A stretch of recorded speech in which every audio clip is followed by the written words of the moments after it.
bien le bonjour à nos très chers téléspectateurs et téléspectatrices. Ravi de vous retrouver encore une fois de plus sur la Jama TV dans votre émission La Voix des idées. Donc tey nag ñoo ko xamandoo mu nekk émission bi nga xamante ni ça fait parler de par son nom donc de passage avant juste may def quoi que ce soit damay faral di delloo njukkal ñi nga xamante ni suñuy mama lañ suñuy yaay lañ ak ñëpp ñi nga xamante ni ay bañkat lañ tey dimanche la terewul aussi tamit bàyyiwuñu dara ñi ngi jàpp terewul aussi tamit am na ñoo xamante ne ñi ngi noppalu macha allah dimanche la ñu wax grâce matinée na ñëpp nekk ci jàmm. Donc je vais annoncer un peu le thème du jour aujourd'hui muy la tabaski et ses réalités maanaam ci gàttal tabaski ak li ko wër.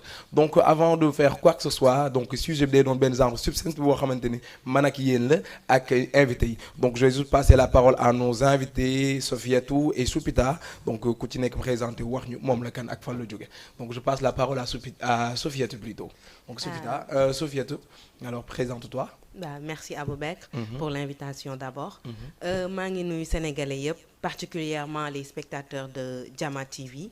di aussi beral nuyoo sama yaay booy. waa di nuyu waa Thiès yëpp également voilà loolu la woon man la Safiatou Thioye. Merci beaucoup on va donner la parole à Soupita mu présenter aussi. Bon salaamaaleykum waa Sénégal salaamaaleykum aussi waa Tëngéej sama dëkkuwaay maa ngi nuyu ñëpp man la Soupita waa seen doom mooy nekk fii nii.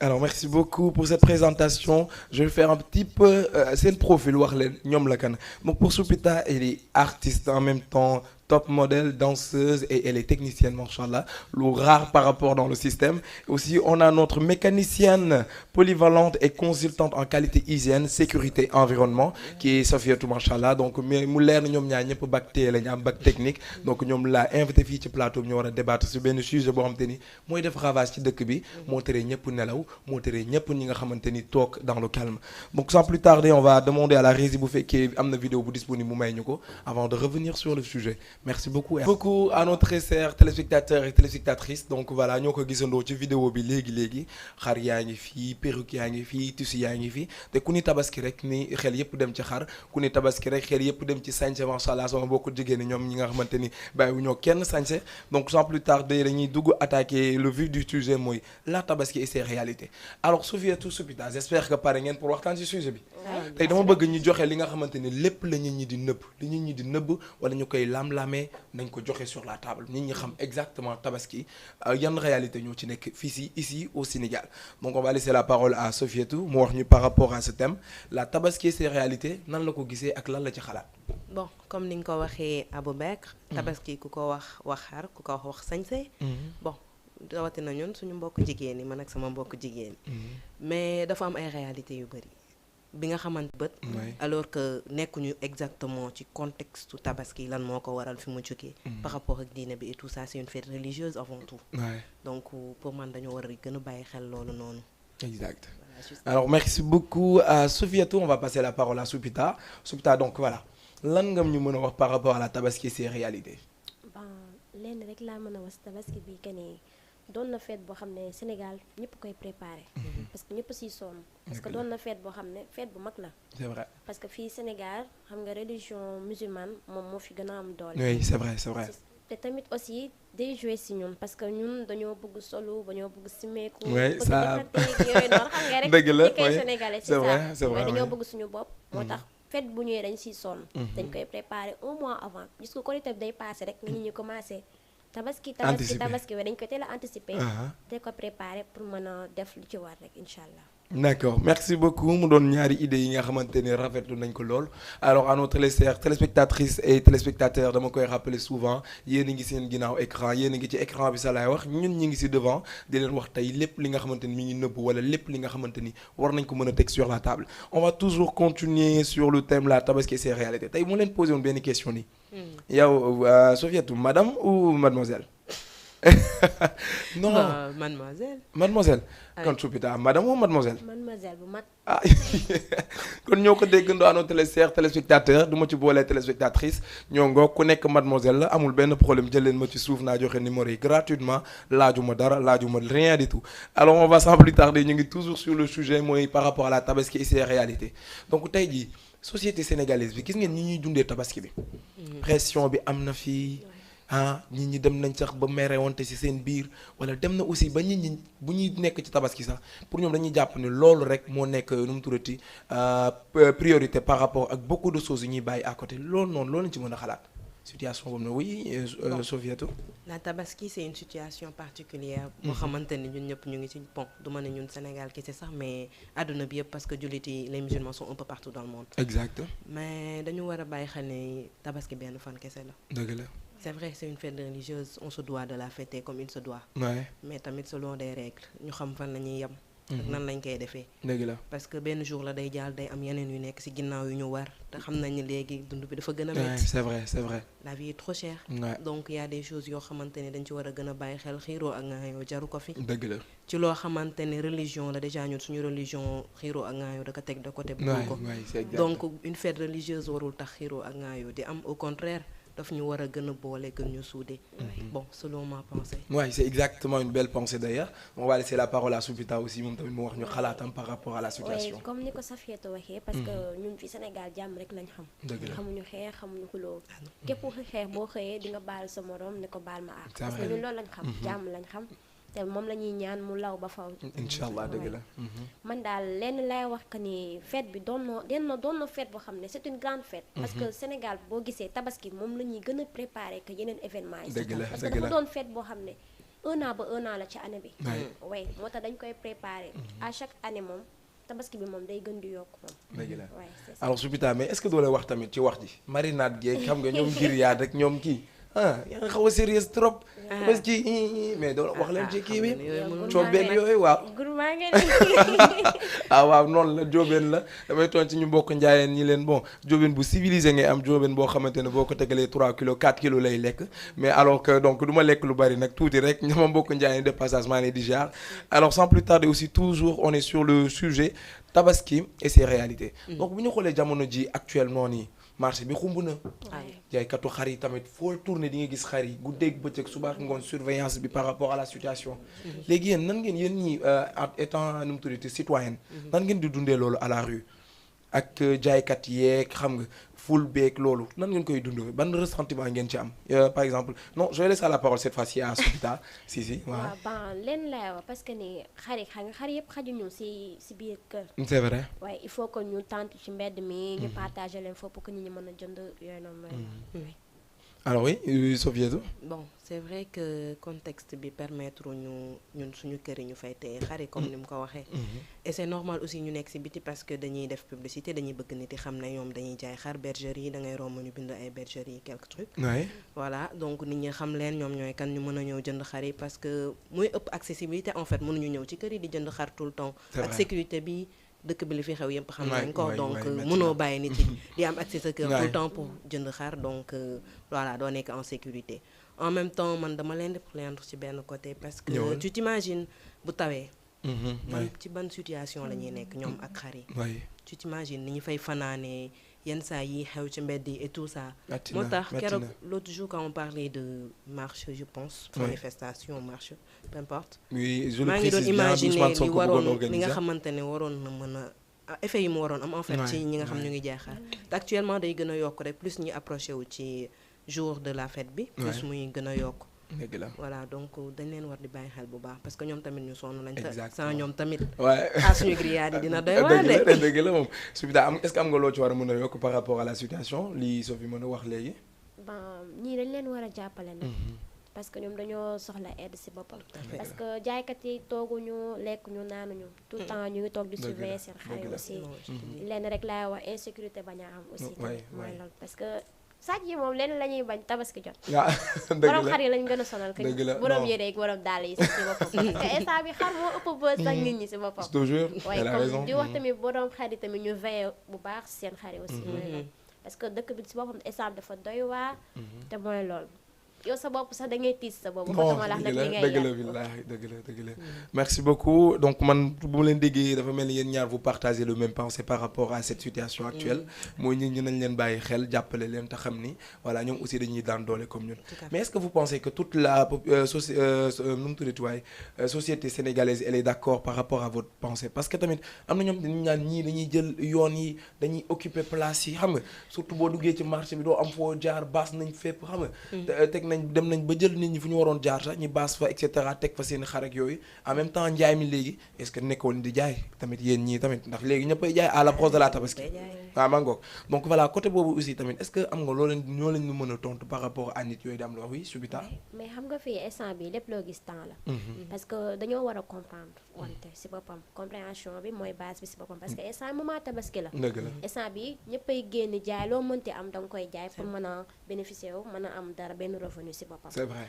comme dañoo war a boole suñu bopp boole xol yi ñu mën a partager wante ak ñii di jaay aussi exact surtout parce que ku si nekk yaa ngi mën a génnee li nga yor pour mën ci am ressource si boppam après dëgg la merci beaucoup tabaski dafa metti préparation bi dafa metti dëkk bi instant bi dafa metti dafa doy waa si boppam lépp cher si boppam kon nañ comprendre wante rek ñu bàyyi affaire mu jàll waaye parce que lu nekk ak moment am c'est le temps ouais donc oui ba tey ba léegi voilà c'est bon on peut donner c'est la bon, parole à oui. qui d'accord alors Sophie toi aussi bu fekkee am na loo ci war a mën a yokk par rapport à la situation Eh bah tout à fait comme ni nga ko waxee. Nulle pensée n'est unanime je ne pense pas que ñëpp mën nañu partager loo même pensée bi. oui dafa tombé peut-être ñun ñaar ñu am même pensée ci loolu. dëgg la mais Sénégal c'est sûr que ni am na ñoo xamante ne ñu ngi ci yow man je me dis que ni ñi nga xam ne ñu ngi xalaatee noonu c'est parce que ñoom xalaatuñu ne mën nañu nekk ci même situation que ñoo en fait wala boog mosuñ ci nekk parce que Sénégal comme on le dit daa am deux parties peut-être une grande et une petite ñoo xamante ne ñu ngi nekk ci kaw ak ñoo xamante ne sama genre yi voilà mooy loolu bëri nga ci morom ma ne ko ci bëri nga ci morom ñu ngi ci beneen partie bi du coup yërmande bi day des par rapport ak ni nga comprendre situation nit ki parce que plus nga koy comprendre plus nga koy mën a yërëm c'est vrai c'est ça mais je me dis que nañ ñun ñëpp ñu dawal compréhension ñun sénégalais ñun ñëpp parce que ñoo mën a jàppalante suñu biir ñun ñëpp ay sénégalais lañ ñëpp ay jullit la ñun ñu koy préparé ñëpp donc juste ci aspect religieux bi rek war na mën a tax ñun rek ñu jàppalante bu baax nañu boole xol yi xam ne benn moment la comme ni ko Choupita waxee day yàlla tabaski dans 10 jours on en parlera plus xar yi dañ fiy jógee loolu yëpp da fiy jógee donc nañ jàppalante rek luy jàll benn moment la day jàll day jeex man c'est ce que je me dis en fait alors merci beaucoup je pense que tey moom man maa ngi doon xalaat ni contradictoire dina am ci plateau bi entre Soupita et Sophie mais j'ai comme l'impression yéen da ngeen jëlante ci suuf waxante li ngeen di wax balaa ngeen non mais si parce que tamit ku wax kii lu kii d'accord kale moom la nangu mais parce que dëgg rek lañ wax ci boppam ah bah benn instant dama leen koy nangul de ndax compréhension bu dawee ci réew mi rek ma opposé ak moom kii bëggul jàmm sama moroom jigéen la tamit dëgg la la solidarité féminine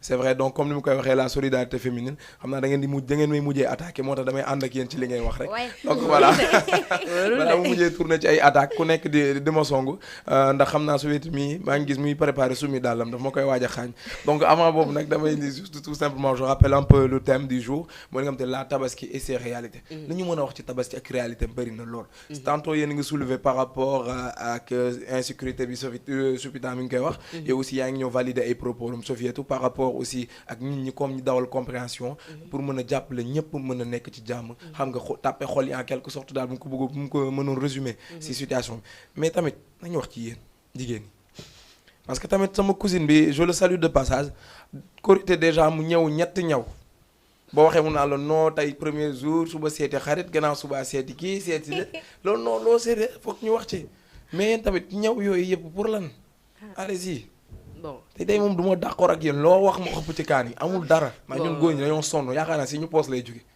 waaw damaa jot ay écho yu leer si ñu poos lay jóge waaw c'est écho leeru ñëwal loolu leeralal mais bon lépp dañ koy contextualiser ak lu mu mën a nekk dañ ko war a contextualiser parce que y a une partie yoo xamante ne ce sont des femmes mariées am beneen partie boo xamante ne voilà ay célibataires lañ ma préciser ko comme yéen célibataires yu Macky 2.0 voilà xamoon nañ ko allez-y continuez mais bon xam nga marié yi dañu bëgg taalaale bëgg tegaale bëgg sañsewaale bu ñu xëyee sol baneen comprendre nga mooy waral sol yooyu noonu yëpp am ñoo xamante ne par contre ay célibataire lañ ñun ñëpp a bëgg lu baax de muy marié comme célibataire ñun ñëpp dañoo bëgg lu baax te ñun tabaski ñun ñëpp a ciy sonn donc ku ci nekk su la neexee ak fii sa xel tollu ak say moyens dëgg la tu te le permets nga sañse nu mu la neexee dëgg la mais également am na ci ñoo xamante ne dañ koy jàppee benn affaire de wujje je peux dire wala defante alors que c'est pas ça le but de la tabaski ouais concurrence surtout ouais. concurrence voilà comme ni nga ko waxee noonu c'est pas le but de la tabaski ñun mën nañu sañse ku ci nekk par rapport ak fi say moyen toll. di nga gis ñoo xamante ne sax sañse wuñu di nga gis mbokku jigéen ñi comme ni nga koy waxee sànq am na ñoo xamante ne tal nañu lu ñuy koppartoo ci góor ñi. waaw pour mën ko sañse wala pour mën ko defee autre chose. mais am na ci ñoo xamante ne tey jii nii taluñu solu parce que ñu ngi am ay njaboot. ñoo war a jënd xar ñoom ay jigéen. non bon non je te dis. am na fii am na ci ñoo xamante ne ñooy jëndal seen yaayi xar pas seen mag yu góor yi wala seen rakk yu góor yi. dëgg la am na ci ñoo xamante ni fii nii tey bu ñu tëddoon seen kër day compliqué. mais ñu ngi góorgóorlu ñu ngi kumba kumbalu. je vais même dire waaw ñu ngi kumba kumbalu ñu ngi def lu ñu mën ñu ngi góorgóorlu en quelque sorte. du jigéen ñëpp ñooy xaar góor jox leen. dëgg la dëgg la surtout loolu. alors Choupita lan nga mën a wax ci lu Sofiet wax lan nga ci mën a yokk wala lan nga say pensée personnelle lan la war a doon par rapport à la situation. parce que ñun Sénégal fii yoo xam nga jikkoy jigéen. waay ñun solu simeeku saaj fulaale zonge ñun loolu lañ xam. loolu moom dëgg la loolu moom dëgg la moom. waaw moo tax tabaski bu ñëwee dañ ciy sonn bu baax.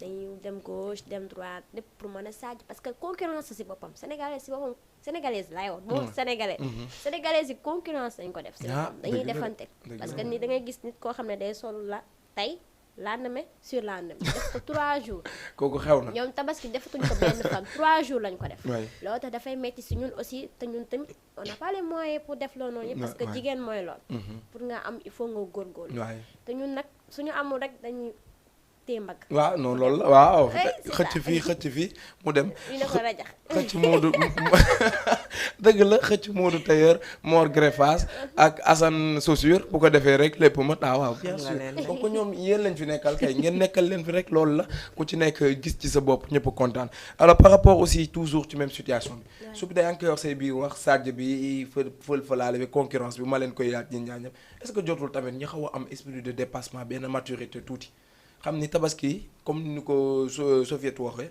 bien vrai que islam dagal nañu 3 jours pour que amul tey suba mu tabaski suba bu amul suba nu mu turee ci ginnaaw suba mu tabaski mais dans les normes ku ci nekk war na ko mën a passer ci 3 jours yooyu benn jour.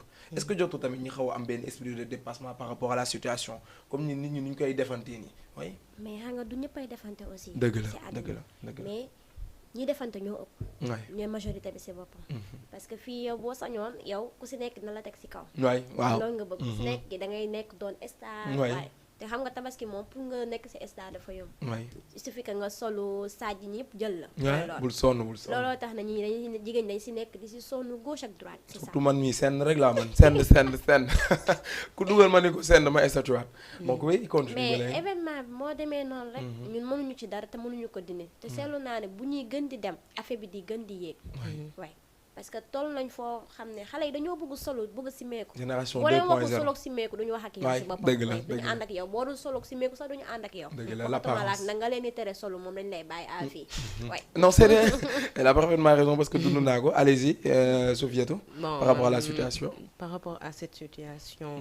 bon daf may xaw a jaaxal benn côté. ñëwal mais je me dis que ni ku nekk tamit ak fi sa xel toll. noonu ngay dundee bu sa xel tollee ci concurrence da nga am jot bi. parce que je pense que léegi nit ñi yeewu nañ ci lu bëri. amatuñu jotu yenn affaire yi. peut-être majorité bi comme ni mu koy waxee man je suis pas sûre. mais bu ko nekkee tamit je pense war nañu yeewu war nañu xool nu ñuy entreprendre war nañu xool nu ñuy amalee seen bopp. bu leen neexee ñu sañse ko après mais concurrence en fait jaru ko. dëgg la amul place ci man ci société bi en fait. peut-être ci côté bu positif mais pas. ci côté boobu noonu. man je me dis que ni instant yi ku nekk bu talee boppam mu entreprendre wala peut-être muy liggéey wala mu def dara. amoo jotu en fait nekk di xaar di xool lan la Choupita def. lan la Safietou def tu n'as pas le temps en fait. am na yoo xamante ni dalay romb. day xew dina xew ba jàll te doo ko yëg sax. am na ñoo xam ne duñ ko sax yëg. voilà doo yëg ne xew na donc mooy loolu. je me dis que ni nañu bàyyiwaat xel ci aspect religieux bi. dama ci insister. nañu bàyyi xel ne tabaski c'est une fête religieuse pas une fête pour défendre pas une fête mais problème mooy actuellement les réseaux sociaux. ah oui. ils ont donné une autre portée à ça. parce que boo daanul defante peut-être parfois di nga gis ci réseaux sociaux yi ma gis Abou Bekk dugal na Choupita ma ne man tamit dina ma dugal. xaaral ma dugg defante. waaw dëgg la daal di photo wu. send la comme di nga ko waxee. ñu publier ma man tamit. dëgg la mais c'est ça aussi mais ku nekk na bàyyi xel ne ku ci nekk daal na jéem a xool avancement wu boppam.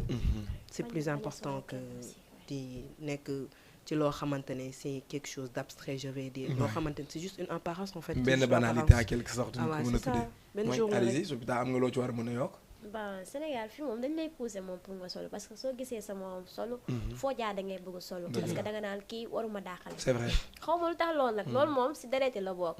nit ki day solo rek nga ne il faut nga solo yow soo mënee àbb sa yére yaay bi gën a rafet. man ngay waxal da nga koy sol pour nit ñi xam ne que yow mi solo nga parce que moo tax instant bi Sénégal fi ñun ñëpp sonn si boppam. yow da ngay xalaat instant bi tabaski bi jot na yaa ngi xalaat lan laa war a sàjj. parce que sa féete solo na il faut ma solo kon ni mu ko waxee rek nga ma rek dama war a estati man toujours dama war a am buzz parce que réseaux sociaux si waxam moo ñu sonal la moo tax instant bi ni dëkk bi ku si nekk yaa ngi defanteeg sa morom yaa ngi am haine ci parce que nit ki day solu sax yow nga am haine man loolu rek moo ma def kaa si boppam parce que nit ki day solu yow nga war koy yéene jàmm mais déedéet da ngay dem solu ni moom ñëw wan ko ne maa la daaxal danga excuse de t'interrompre yow mos nga dund genre situation yu mel noonu non loolu instant bi moo am Sénégal da ngay solu nit ki il faut mu solu mariage yi da ngay dem mariage yu jàmbur xam nga ne mariage yu jàmbur ngay dem mais da ngay fexe yow noo gën a sañsee marié ñooñu dama ne amuñu xel non loolu du ñàkk xel soxor la non sérieux soxor la yow man je me dis marié yow en tant que invité soo sañsee yenn sañsee war nga am benn gêne wala benn ruus man am na yëre yoo xam xalaatuma ko sol marié wala su ma ko solee du ma nekk xalaatuma ko mariage quand même loo xamante ne moom jour da nga ko war a bàyyi ak moom mais léegi boo gisee photo boo nekkul woon ci mariage bi doo xam kan la dañuy maquillé wu sàjj non je te dis mel ni Mickey kon situation bi dépassé na ñëpp ndax xam naa bu nit ñi demee bay defante gi léegi yematul juste ci kër yi yaa ngi gis koo gis ci réseaux sociaux yi xamoo ko xamul la ngay defante ak moom te nga am ki nga xamante ni sa kër gi la xanaa defante mën naa d'accord ni yow sa cousine nga am mu solu nga ni ko non maa lay dàqale ngeen def ko ka fooree mu nekk dans l'ambiance mais nit ki léegi xamoo ko xamul la ci réseaux sociaux yi ngay gisee ak moom mu sol benn yëre nga ni moo kii de sama tailleur bi Modou tailleur li ma ñëwal moo daa xoolal ma kii fante bi sax baaxul waaw non c'est di nga gis ku leen ni kii sama modèle bi la sàcc ndax démb maa ngi ko doon wane xaw ma ku ko génnee ndax bëri na fi haine boo xamante ni genre événement yi moo koy te boo leen amoon loo leen war a jox conseil par rapport ak tey nañ waxante dëgg loolu tamit yemul ci jigéen ñi kese góor yi ñu ngi koy dund waaw merci ñu ngi koy commencé parce que bu mu la am sama benn xarit boo xamante ni Korité mu def 3 yére là y a problème tabaski lu muy def non loolu laa ko nee naa ko tabaski nañ la tëj ba tabaski passé je le salue de passage ak kii la tudd Abdou nee naa ko tabaski nañ la tëj parce que genre ñoo sérieux parce que loolu day dem ba andi haine day dem ba andi ki nga xamante ni imagine ñëpp tollu yemuñu doole ki nga xamante ni mi nga xalaat yor benn sagaru tissu fas yéene koo ñëw dem julli ji ñëwaat seeti ci ay xaritam gis benn xaritam buy sol benn yére ñaar ba ñett juróom-ñeent tu vois kooku dina dem ba même bu ko bëgguloon amal intérêt danaan kii da koy kokkali wala kii de mais bien vrai que nit ki moo mën a xool na nga ci fier parce que tamit comme ni nga koy waxee doole yemul te yàlla bu muy séddale wërsëg yi aussi yemale ko ci benn alors leen boo amoon loo leen conseillé ñi nga xamante ñi ngi defante ci foofu noonu ba dem ba bay andi méréonto ak haine loo leen di wax oui Sofiatou on te laisse la parole bon déjà il faut que ñu bàyyi xel que ni doole yemul comme ni nga ko waxee ñëpp yemuñu mais nañu bañ a iñaanante suñu biir moom yàlla bi mu koy jox saawam di ma jox sama benn tàgguwu ko moom sax xamul woon ne dina am saawam mais am na ko parce que wërsëgam la yàlla moo bind te yemale moo ñu bindee noonu da ngay def nga fier ci li nga am fier ci li nga doon te également nit ki lu mu am rek nga yéene ko ñun suñu religion loolu la ñu sant soo gisee kii mu ngi dawal oto bu rafet bëgg nga ko amuloo ko bu ko soxoree ñaanal ko te ba nga ñaan yàlla yàlla jox la oto bu mel noonu dëgg la kontaanal ci li mu am yàlla defal la ko ndax am na lu ko ëpp tey mën nga am benn moom mu am 100 bu ko soxoree bàyyi ak saayam mën na am à un moment donné dans votre vie di nga dem ba am 200 wala 300 doo dem sax ba xoolati ay 100 wala doo ko tal sax en fait moo tax li ma wax rek nañ concentré wu ci suñu bopp nañu concentré wu ci suñu bopp plus ñuy concentré wu ci suñu bopp di plus ñuy ñàkk temps di gën a ñàkk jotu loolu parce que boo amul jot bu fekkee yow say nelaw doyul yaa ngi tal leneen di dugg di lijjanti lu bëri je ne pense pas que yenn yi di ko tal du nekk sa xel non nañ nekk ci suñu bopp surtout ñun jigéen nañ gën a nekk suñu bopp parce que jamono bi dafa day gën a metti metti na te day gën a metti à un moment donné góor kese mënatul dara nii rek góor mënatul yow kër moom kese il va falloir ñu koy jàppale te ñun tamit dañoo am suñu ay waajur derrière ñu ngi xalaat loolu bu baax a baax a baax nañ ci bàyyi xel bokk jigéen ñi ñoom ñëpp nañu bàyyi xel que ni dafa am ay waajur yu nekk suñu ginnaaw et que dëkk bi dafa am dëgër mais day gën a dëgër day wow day dem ba wow metti donc nañ tal suñu bopp. nañ tal suñu bopp tal suñu avancement. c'est le plus important. surtout loolu. tal suñu bopp tal suñu avancement avant de si moo yooyu laay jeexalee ak Sophietou pour passer la parole à Soupita lan loolu ban conseil nga am eenante boobu noonu jalousie boobu di daw entre góor ñi ak jigéen ñi xam nga situation boobu noonu. bon ci jigéen ñi sax la ëppee. moo ci góor parce que góor am na maturité boo xam ne yenn yu tudd. dëgg la. ñun dañoo war a gëm suñu bopp. man jigéen laa parce que dañoo war a gëm suñu bopp ñu xam ne que ne bu ñu amul rek dañoo war a sant yàlla xam ne que ne bu la ko mayul tey mën na la ko may waaye ñu comprendre parents yi parce que ñoom lañ gën a sonal sa yaay bu la joxul sa papa joxul la nga mere ko dem xooli keneen dem xooli góor je te jure te loolu du yoon si boppam loolu neexul benn parent si boppam sa yaay nga teggi sa yaay teggi sa papa dem xooli góor loolu neexul kenn nit da ngay am kilifa nga respecter say parents buñ la joxee nga xam ne jox nañ la bu la joxul nag nga sant yàlla toog xam ne bu dul tey di ëllëg. exactement nga ñafe rek xam ne ëllëg yàlla mën na la ko may ba wisal la ko ngay defal keneen. aussi mais vraiment. concurrence bi ñu bàyyi ko aussi parce que jigéen si boppam moo toll foo xam ne. ñoom seen àddina ñoo foog ne liggéey dañ ko war a tegee à côté. jàkkaarloo sa noonu defanteeg moom.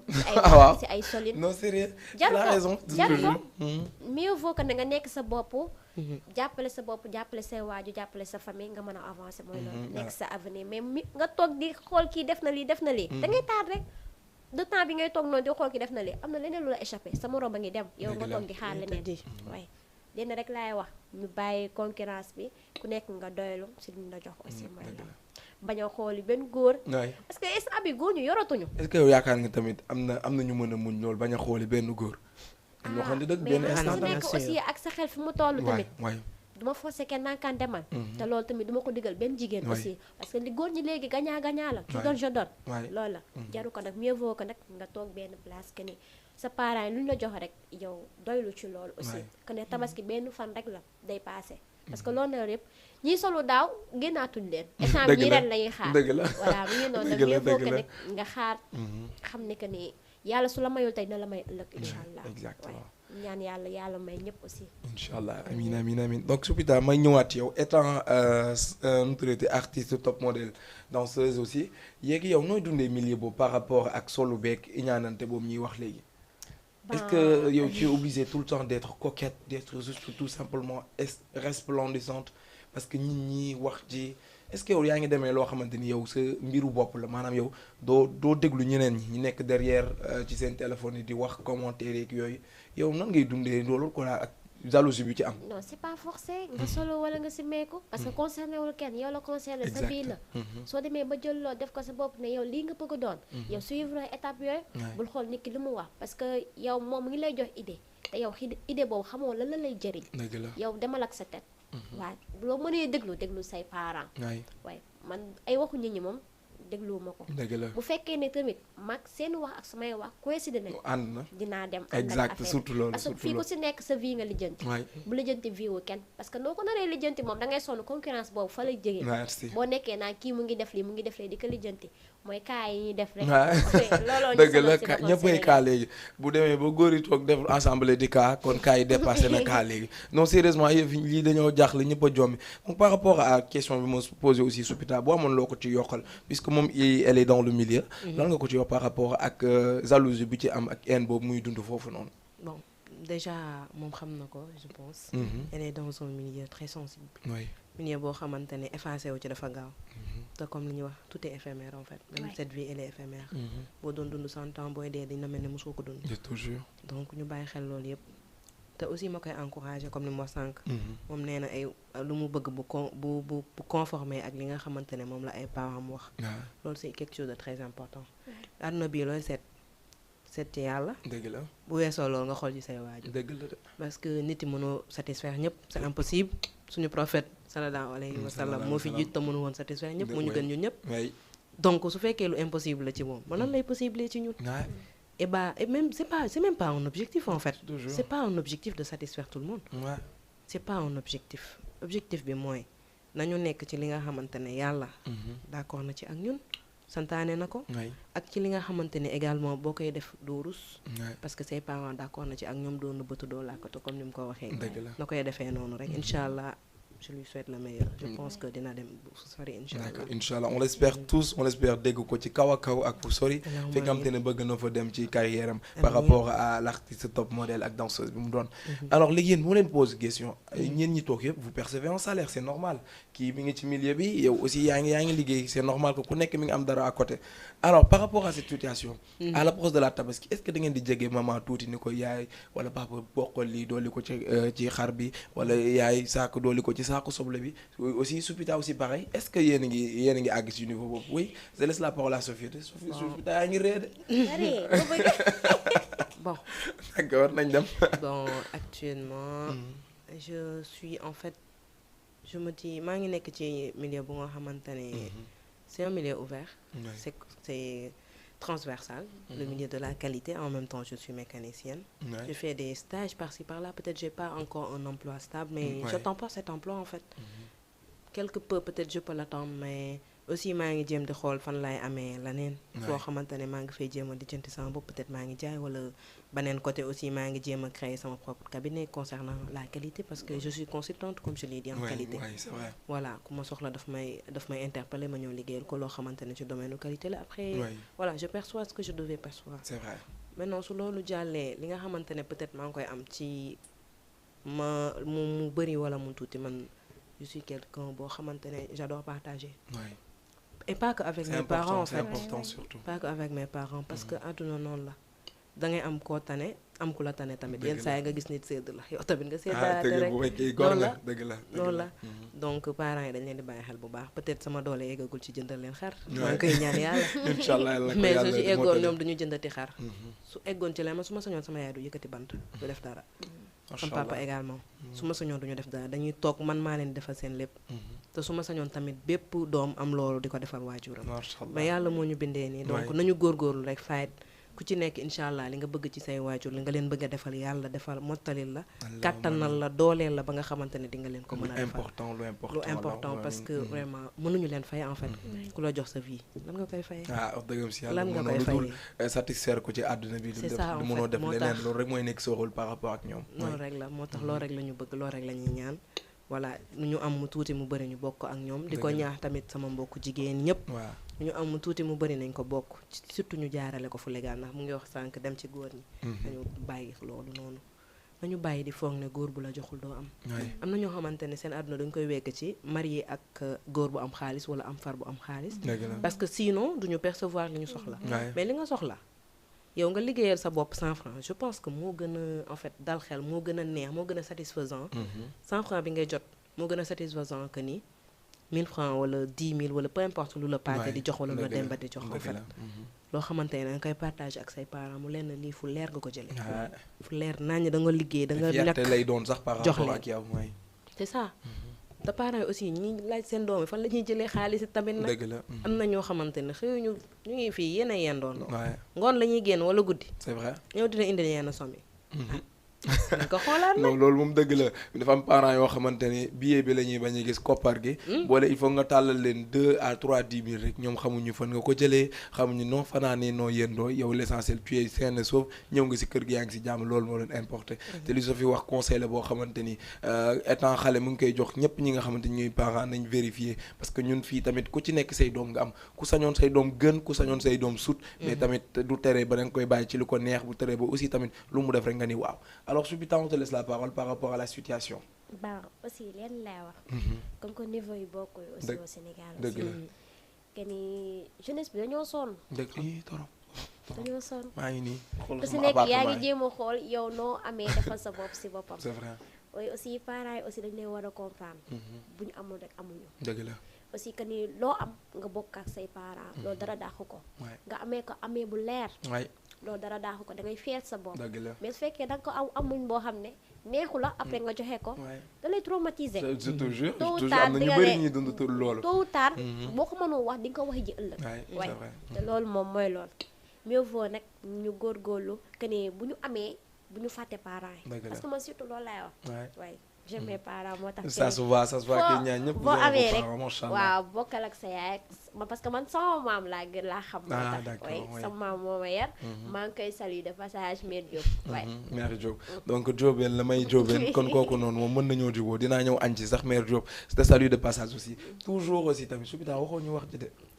Ouais, kay déglu ma fii léegi ñoo très chers téléspectateurs et téléspectatrices je le rappelle encore donc vous êtes dans votre émission La Voix des Idées alors tey ñu am comme thème Tabaski et ses réalités donc li ma posé woon kii rek Safi laa lay delloowaat question bi moi par exemple comme que yow excellent yi étant dans le milieu showbiz des fois aussi tamit du ñàkk nga def benn contrat signé ko ñu fay la wala nga am benn label bu la woo pour production et cetera pour juste sa image nga doon égérie par rapport à ces marques de vêtements léegi yow bu percevoir xaalis boobu noonu ndax dañ ko wax koppar la léegi situation boobu noonu ak famille bi comme actuellement ni nga xam te ñu ngi ci wàllum tabaski beeg yooyu si di nga jege maman ni ko doole ci saako soble bi papa aussi nga ne ko moo xarak yooyu wala yow jàpp nga ne loolu waroo wala daal. non de question de war. lépp temps la. dëgg la. ak xol bi aussi. boo amee yéene bi def ko rek danga koy def. dëgg la c'est ñoo xam ne dañuy am garder ko. c'est important en même duñ ko génnee ci boppam. mais boo amee da ngay partager ci boppam. te loolu mooy sénégalais ci boppam dafa xam partage. waay dëgg la teraanga am na ñoo xam ne ñuy commencé nag di beru di nekk seen bopp. parce que conseils yi ñuy déglu nekkal sa bopp bàyyi di joxe beeg yooyu noonu. mais ñun partage lañ xam solidarité teraanga ñun loolu lañ xam ci boppam. dëgg la que ni comme milieu showbiz bi ma lay wax. du toujours aussi ngay am contrat boobu. c'est vrai parce que instant bi dëkk bi sax moom ñëppay def top modèle. waay ñëppay solo ñëppay simeeku su ko defee nag te xale yëpp rafet. waay macha allah waaw ku si nekk da ngay bëgg xale bi solal la su ko defee nag yow sa produit mu am benn visibilité bi. waay si boppam parce que affaire bi métier bi du toujours lay neex mooy lool. parfois nga si am loo ci foraatu noonu. mooy lool mais loo am aussi. di nga ko war a partager ak sa parents yi mooy loolu parce que ñu xam ne que ne yow mii fii nga ko amee te affaire bi tamit métier boo xam ne du ma ne mën na poursuivre mais pour passion la rek quelque temps la nii rek waay d'accord du métier boo xam ne dañ la ciy fay loo xam ne aduna ak ci biir mooy loolu dañ la siy compal noonu rek mais yow yaa jéem a xool benn métier boo xam ne moom ngay def xam ne yaa ciy amal sa bopp. dëgg la nga fier ci xam ne que ne lii yaa ko liggéey yaa ko ñàkk. lu important surtout fierté boobu mu wax ndax yaakaar na nit lépp looy dugg rek boo ci àndut ak fierté boo ci paree rek xamal ni yow mii li nga duggoon des na wala li nga duggoon xamoo ko wala maîtriser woo lépp alors dañuy dem ci anecdote yi ndax toujours thème bi tabaski la balaa ñuy dugg ci benn laal point sensible ngeen fii jooy xam naa li da ngeen gaaw a jooy donc voilà ndax yéen bu ko wax seen maman yi wax seen papa yi rek ngeen commencé génnee ay rongañ ndeysaan ça se voit que vous aimez trop vos parents yàlla na yàlla mottali lépp ba yéen bi ngeen am ci ñoom mooy war leen tamit ñun bëgg nañ leen que mbëggeel bi ngeen ñuy jox effort bi ngeen di def si ñun yëpp ñun voilà tey am nañ yaay wala tey am nañ papa lii lañ leen di fay wala mi ngi nii donc yéen a ko moom yàlla na yàlla mottali lépp donc alors Sofiette bu ma amoon loo may nettali ci anecdote bu la dal tabaski muy wàllum peut-être ci lekk nga xam nga tamit nañ waxante dëgg ndawal gi macha allah day alaadaw mi daal day alaadaw mi te foo laal rek moo gën a nooy fa ca des léegi moo doon expliquer même bu dul côté wàllum lekk sax est-ce que mës nga am anecdote boo xam te ni reetaan loolu na la wala doon na loo xam te ni doo ko mës a fàtte ci tabaski bon pas domaine nekk quand même parce que voilà ça se voit que ni sax man sama appétit demeewul noonu je pense dëgg la nañ dem je pense que ku ma xool dina comprendre loolu mais côté kii la woon solo xam nga boo nekkee xale da ngay bëgg sañse bon naturellement sax ñun dañu bëgg sañse mais boo nekkee xale ak xale yi lay wër ci kër gi xam nga tabaski tamit yeneen membre famille bi dañuy ñëw daje ñu tabaski imagine toi ñu jënd ma daal bi jotuma non loolu jooy naa ko sérieusement non loolu jooy naa ko ba pare je voulais en fait des chaussures bleues ñu jëndal ma beneen couleur bi ça va quoi xaw naa ko mer mais ça va maa ngi ko doon jéem a xool nu may dissiper mais en plus de ça daal bi jotuma léegi sama benn tata mu ne day dem échanger ma dàll bi mu dem échanger ma daal indi ma bleu mais daal yu ñaaw yoo xam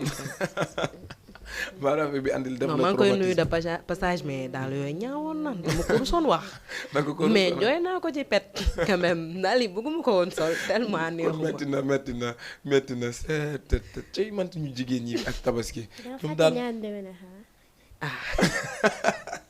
non ñaan ndewenal beneen kaar non ñaan ndewenal beneen kaar sama yaay da doon limité naan la kër yi ngay dem kër yi naan la demal kër bi ñu jàkkaar lool bi ñu dendal bi doo jéggal waaw doo fay am mënul nekk yow nga seddoo bi Soufita ñëwal dafa mel ni yow dund nga moom séddoo bi lay laal. non ñëwal Soufita gars yi wax ñu yow noo dundee sa tabaski loo ñu ci mën a wax loo xamante ni par exemple doon na anecdote doom doodul fàtte mu reetaan loola war mu jooy loola. waaw man moom bêtise yàlla. ñëwal bêtisier lañ soxla. si bêtise lañ dëkk moom. dëgg la. mooy loolu te xam nga rek mooy loolu. booy tëngeej moom day free life nii mooy bu loolu. sonn yéen na ngeen free life. mais yow bëggoon Macha ñaan Allah. déwénal moom. te man dama tàmmoon su ma naan ñaan déwénal man ak sama cousine ñooy ànd bi nag ñoom ci naa. dañuy wëri fu nekk la ñuy def. Dëgg la. ay sama turandoo mu amul turandoo sax naa jéem a ñëwal des fois nga xale da ngay bëgg xaalis. dëgg yii bul sonn. da ngay añ rek da ngay raxasu rek 3 heures yaa ngi dem solo yaa ngi dem préparé sol jour. yow marché lay doon 3 heures ba 20 heures yaa ngi koy dox. dëgg la de. soo ñëwee nag ñu war a meew sa maam la amaan doo meew. sa të mbaaru tëb biir. non du ma tamit damay teg si wetam yor wantaayam su ko defee du loolu daal laa xawoon de doonalu reetaalu si man temps booy parce que damay dem ñëw ñu war a seet daal ñu lay jox ay 150. di la nax. ak ànd ngeen ak dugg ful yëpp. nit nga naan da nga fiye da ngay dem naan fii sama kër tante fii sama kër Dëgg la. bàjjen dugg ñu jox la boo ñëwee ñu jox la ay 150. da lay jéem a xool il faut nga jooy moom. non dëgg la loolu il faut nga jooy. dëgg la. te ñun dañoo bëggoon mbumbaay da ngay ànd da ngay dem ba si yoon bi gis xale rek ñu ànd ak ñëpp dem na nga foog ne yaa si nekk nga dugg ñu lay jox ay 1000 francs ay 2000 Toujours. nga ñëw ñu jox la 150. mais xale yi léegi dañu musa Yii. xale yi léegi dañu ànd en Dañu ànd en groupe léegi groupe, dañuy ouais. ànd par 3 par 2 parce que pour xaalis bi gën a sakkan. ñii da ngay gis ñu bokk kër ñii ñoo njëkk a dugg génn 30 minutes après ñeneen duggaat. xale yi léegi Rock. macha allah Technique lañ ci am. dañoo mature dañoo teel a mature. te kenn xalaatu leen nag dañoo xam koppar. oui c'est vrai c'est vrai. Parole kon ni maanaam daal ba léegi man anecdote yooyu rek ngeen dund yoo xam te ni xaw na leen jàpp ay ree wala ay kii. wala nga lekk bu fër. waaw loolu tamit waaw kay nu ñuy wax ci fër gi. Ah. kon tamit foog suñu mbokku njaayeen yi tamit nañ wax ak ñoom. ñoom dañ leen di teg ñaari mbana ñen la non c'est que ñaari mbana yi doyul nañ xoolaat beneen mbana ba xam noonu nañ ko cee dolli. su bi daal parce que ñoo bokk sant ci jóobeen yi. ci donc foofu noonu xam nga ñun dañoo civilisé ci lekk. ñoo ñëwal bul yàq suñu der waxal yow la ñuy déglu. boo duggee dinaa wàcc moom. xëccoo yàpp mosoo xëccoo yàpp. déedéet loolu duma ko def moom waaye. ah c'est sûr. c'est sûr, ah c'est kon sûr, leer na waaye. yow aca soviet yow nag ci xàllum xëccoo ndawal geek yooyu xam nga ak mbumbaay beeg étant xale. mosul ci fekk. non je ne pense pas je me rappelle pas de dund genre situation yooyu yoo xamante ne dina toll ci xëccoo ndawal wala quelque chose comme ça loolu dama leen koy bàyyi ab bekk. ma nettali sa pain wala mbaay. ñu jàll.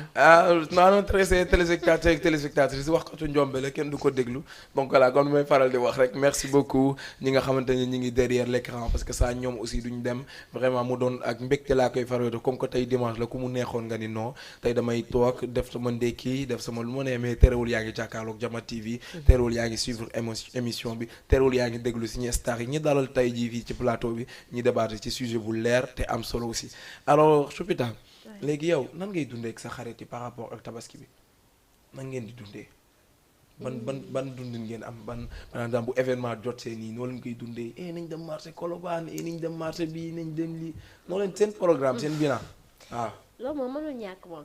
te ñun dañ koo tàmm. biñ ne suba la tabaski la ñëpp di jóg dem marché xatal marché bi su ko defee ñii dañ fay nekk ba 7 heures du matin. ñun ñi dinañ saagante lu ne dinañ ko def. ñu dañ ko tàmmoon nag. comme genre buñ ne suba la tabaski ñun ñëpp dañuy dem dajaloo. dem jënd suñu yére benn yoon boo xam ne moom la ñuy sol après tabaski. dëgg la parce que tabaski moom yére olof ngay sol. c'est vrai c'est vrai mais après ngay sol yére tubaab. mooy loolu nga génn mu ko xool fu la nee nga dem fa laale mooy exact surtout loolu. mais ñun moom dañ koy free friend bi maa ngi leen nuyu. à passage ñoom Tima ñoom Max.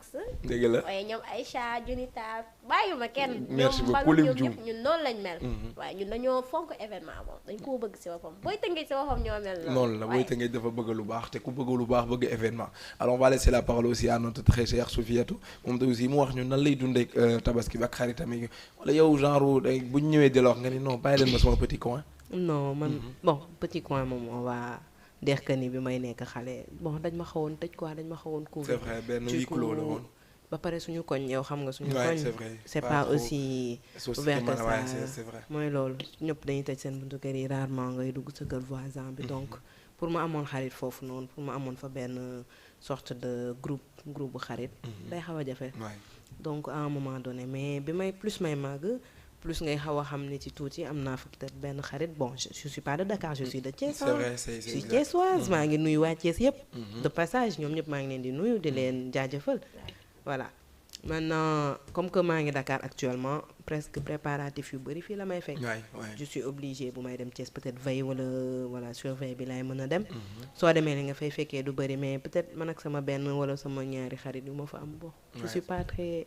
c'est vrai voilà bëriwuma ay kii daal. aw ma ay groupe d'amis en fait aw ma ay. c'est justement aw ma benn groupe d'amis bu voilà.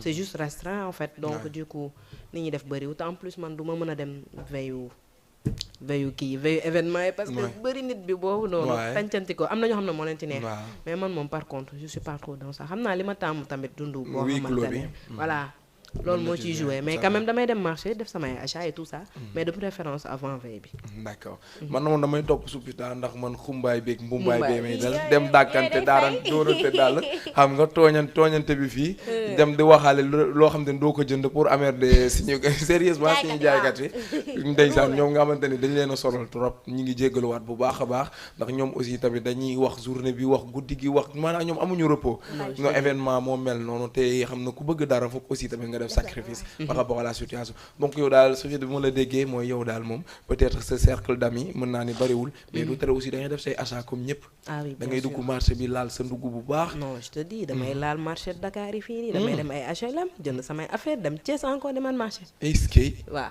mais de près parfois man kese may ànd wala bu may ànd benn nit lay àndal du nekk comme groupe d'amis comme moom ni mu ko waxee parce que j'ai pas ça wala également du nekk également kii bi je veux dire veille bi comme plus muy bëri nit noonu plus ma koy éviter voilà c'est vrai yow Soupita aussi loo ci mën a doole par rapport à cette situation moom tam naa mafia bu waaw bare dëgg la loolu dafa leer man loolu laa xam moom booy Rio laa booy Tëngéej laa dañoo xam ambiance dëgg la nga rek mooy loolu non xumbaay beeg mumbaay ñun loolu lañ xam si boppam comme fermé wu nii ñun xamuñu ko dëgg la boobu naree fermé sax damay daw dem ay waay bëggoon naa la invité bëggoon naa la invité sama koñ de ay huis clos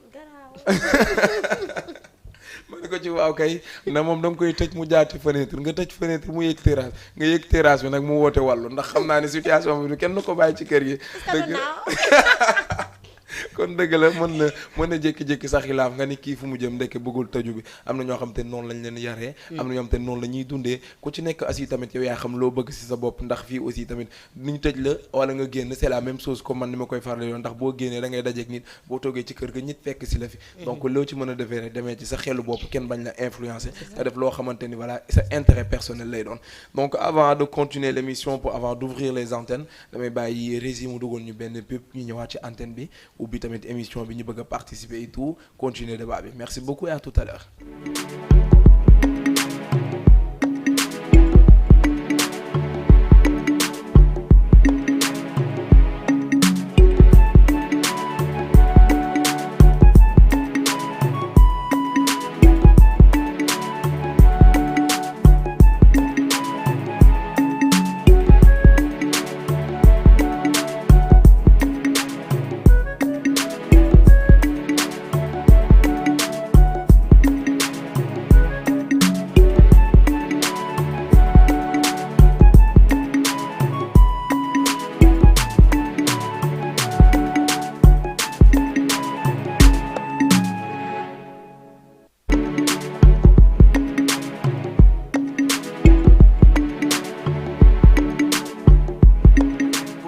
Bonsoir tout le monde, c'est moi, Pochon. Encore aujourd'hui, j'ai une très grande nouvelle pour vous. Quand je dis une nouvelle, c'est vraiment une nouvelle. La télé Jama TV est là pour nous. Tu veux connaître la culture guinéenne, tu veux connaître tout ce qui se passe en Guinée, tu veux voir nos films professionnels, tout ce qui est guinéen, tout ce qui est culturel, tout ce qui est culture guinéenne. Je te dis, branche-toi sur la télé Jama TV, car la télé Jama TV, nous partout, elle émet depuis Sénégal. Branche-toi sur la télé Jama TV. Jama TV, c'est la meilleure des télés. Et pour te renseigner de plus, va sur la page de Jama.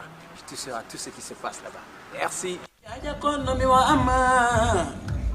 Ayo jaja kono mi wama, woyo jaja kono mi wama. Ayo jaja kono mi wama, aduna ko doyja ko yimɓe weldi woɓe waynodiray mi welduno ñande goo ha ɓe sikki mi seedata o yelti o jam finan o yejjidi fiigigol voilà koye mbitugol on fo la famille argon dara télévision Jama TV are découvrons ɗon piiji kesi artiste guinéen on fo ɗo andi ko ɗon ɓe fottata guiɗo Jama production donc o dani en télé kesso nonne Jama TV mo abou kay Canal Plus kaka Canal Plus o woni filme ngenen ɓe ko yimɓe no gandi école ɓen ko yimɓe famia meɗen abbi o kala mo daari ale on télé ɗon pati makko ko ñande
ayo jaja kono mi wama woyo jaja kono mi wama ayo jaja kono mi wama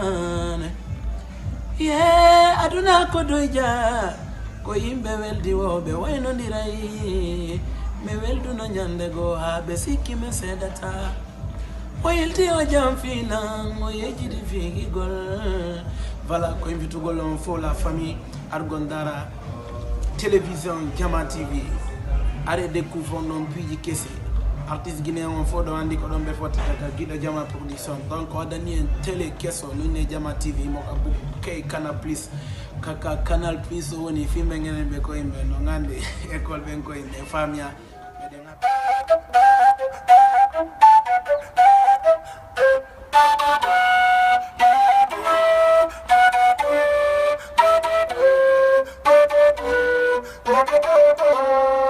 Mesdames et messieurs, bonjour. Il est l'heure à Conakry. Même heure à Pita. Même heure à Labé. 10 heures à Ndiolou. 3 heures à Dakar. 7 heures à Koza. Minuit à Bambeto. L'actualité en temps réel sur la chaîne Guido Jama TV. Votre émission Parole de tous.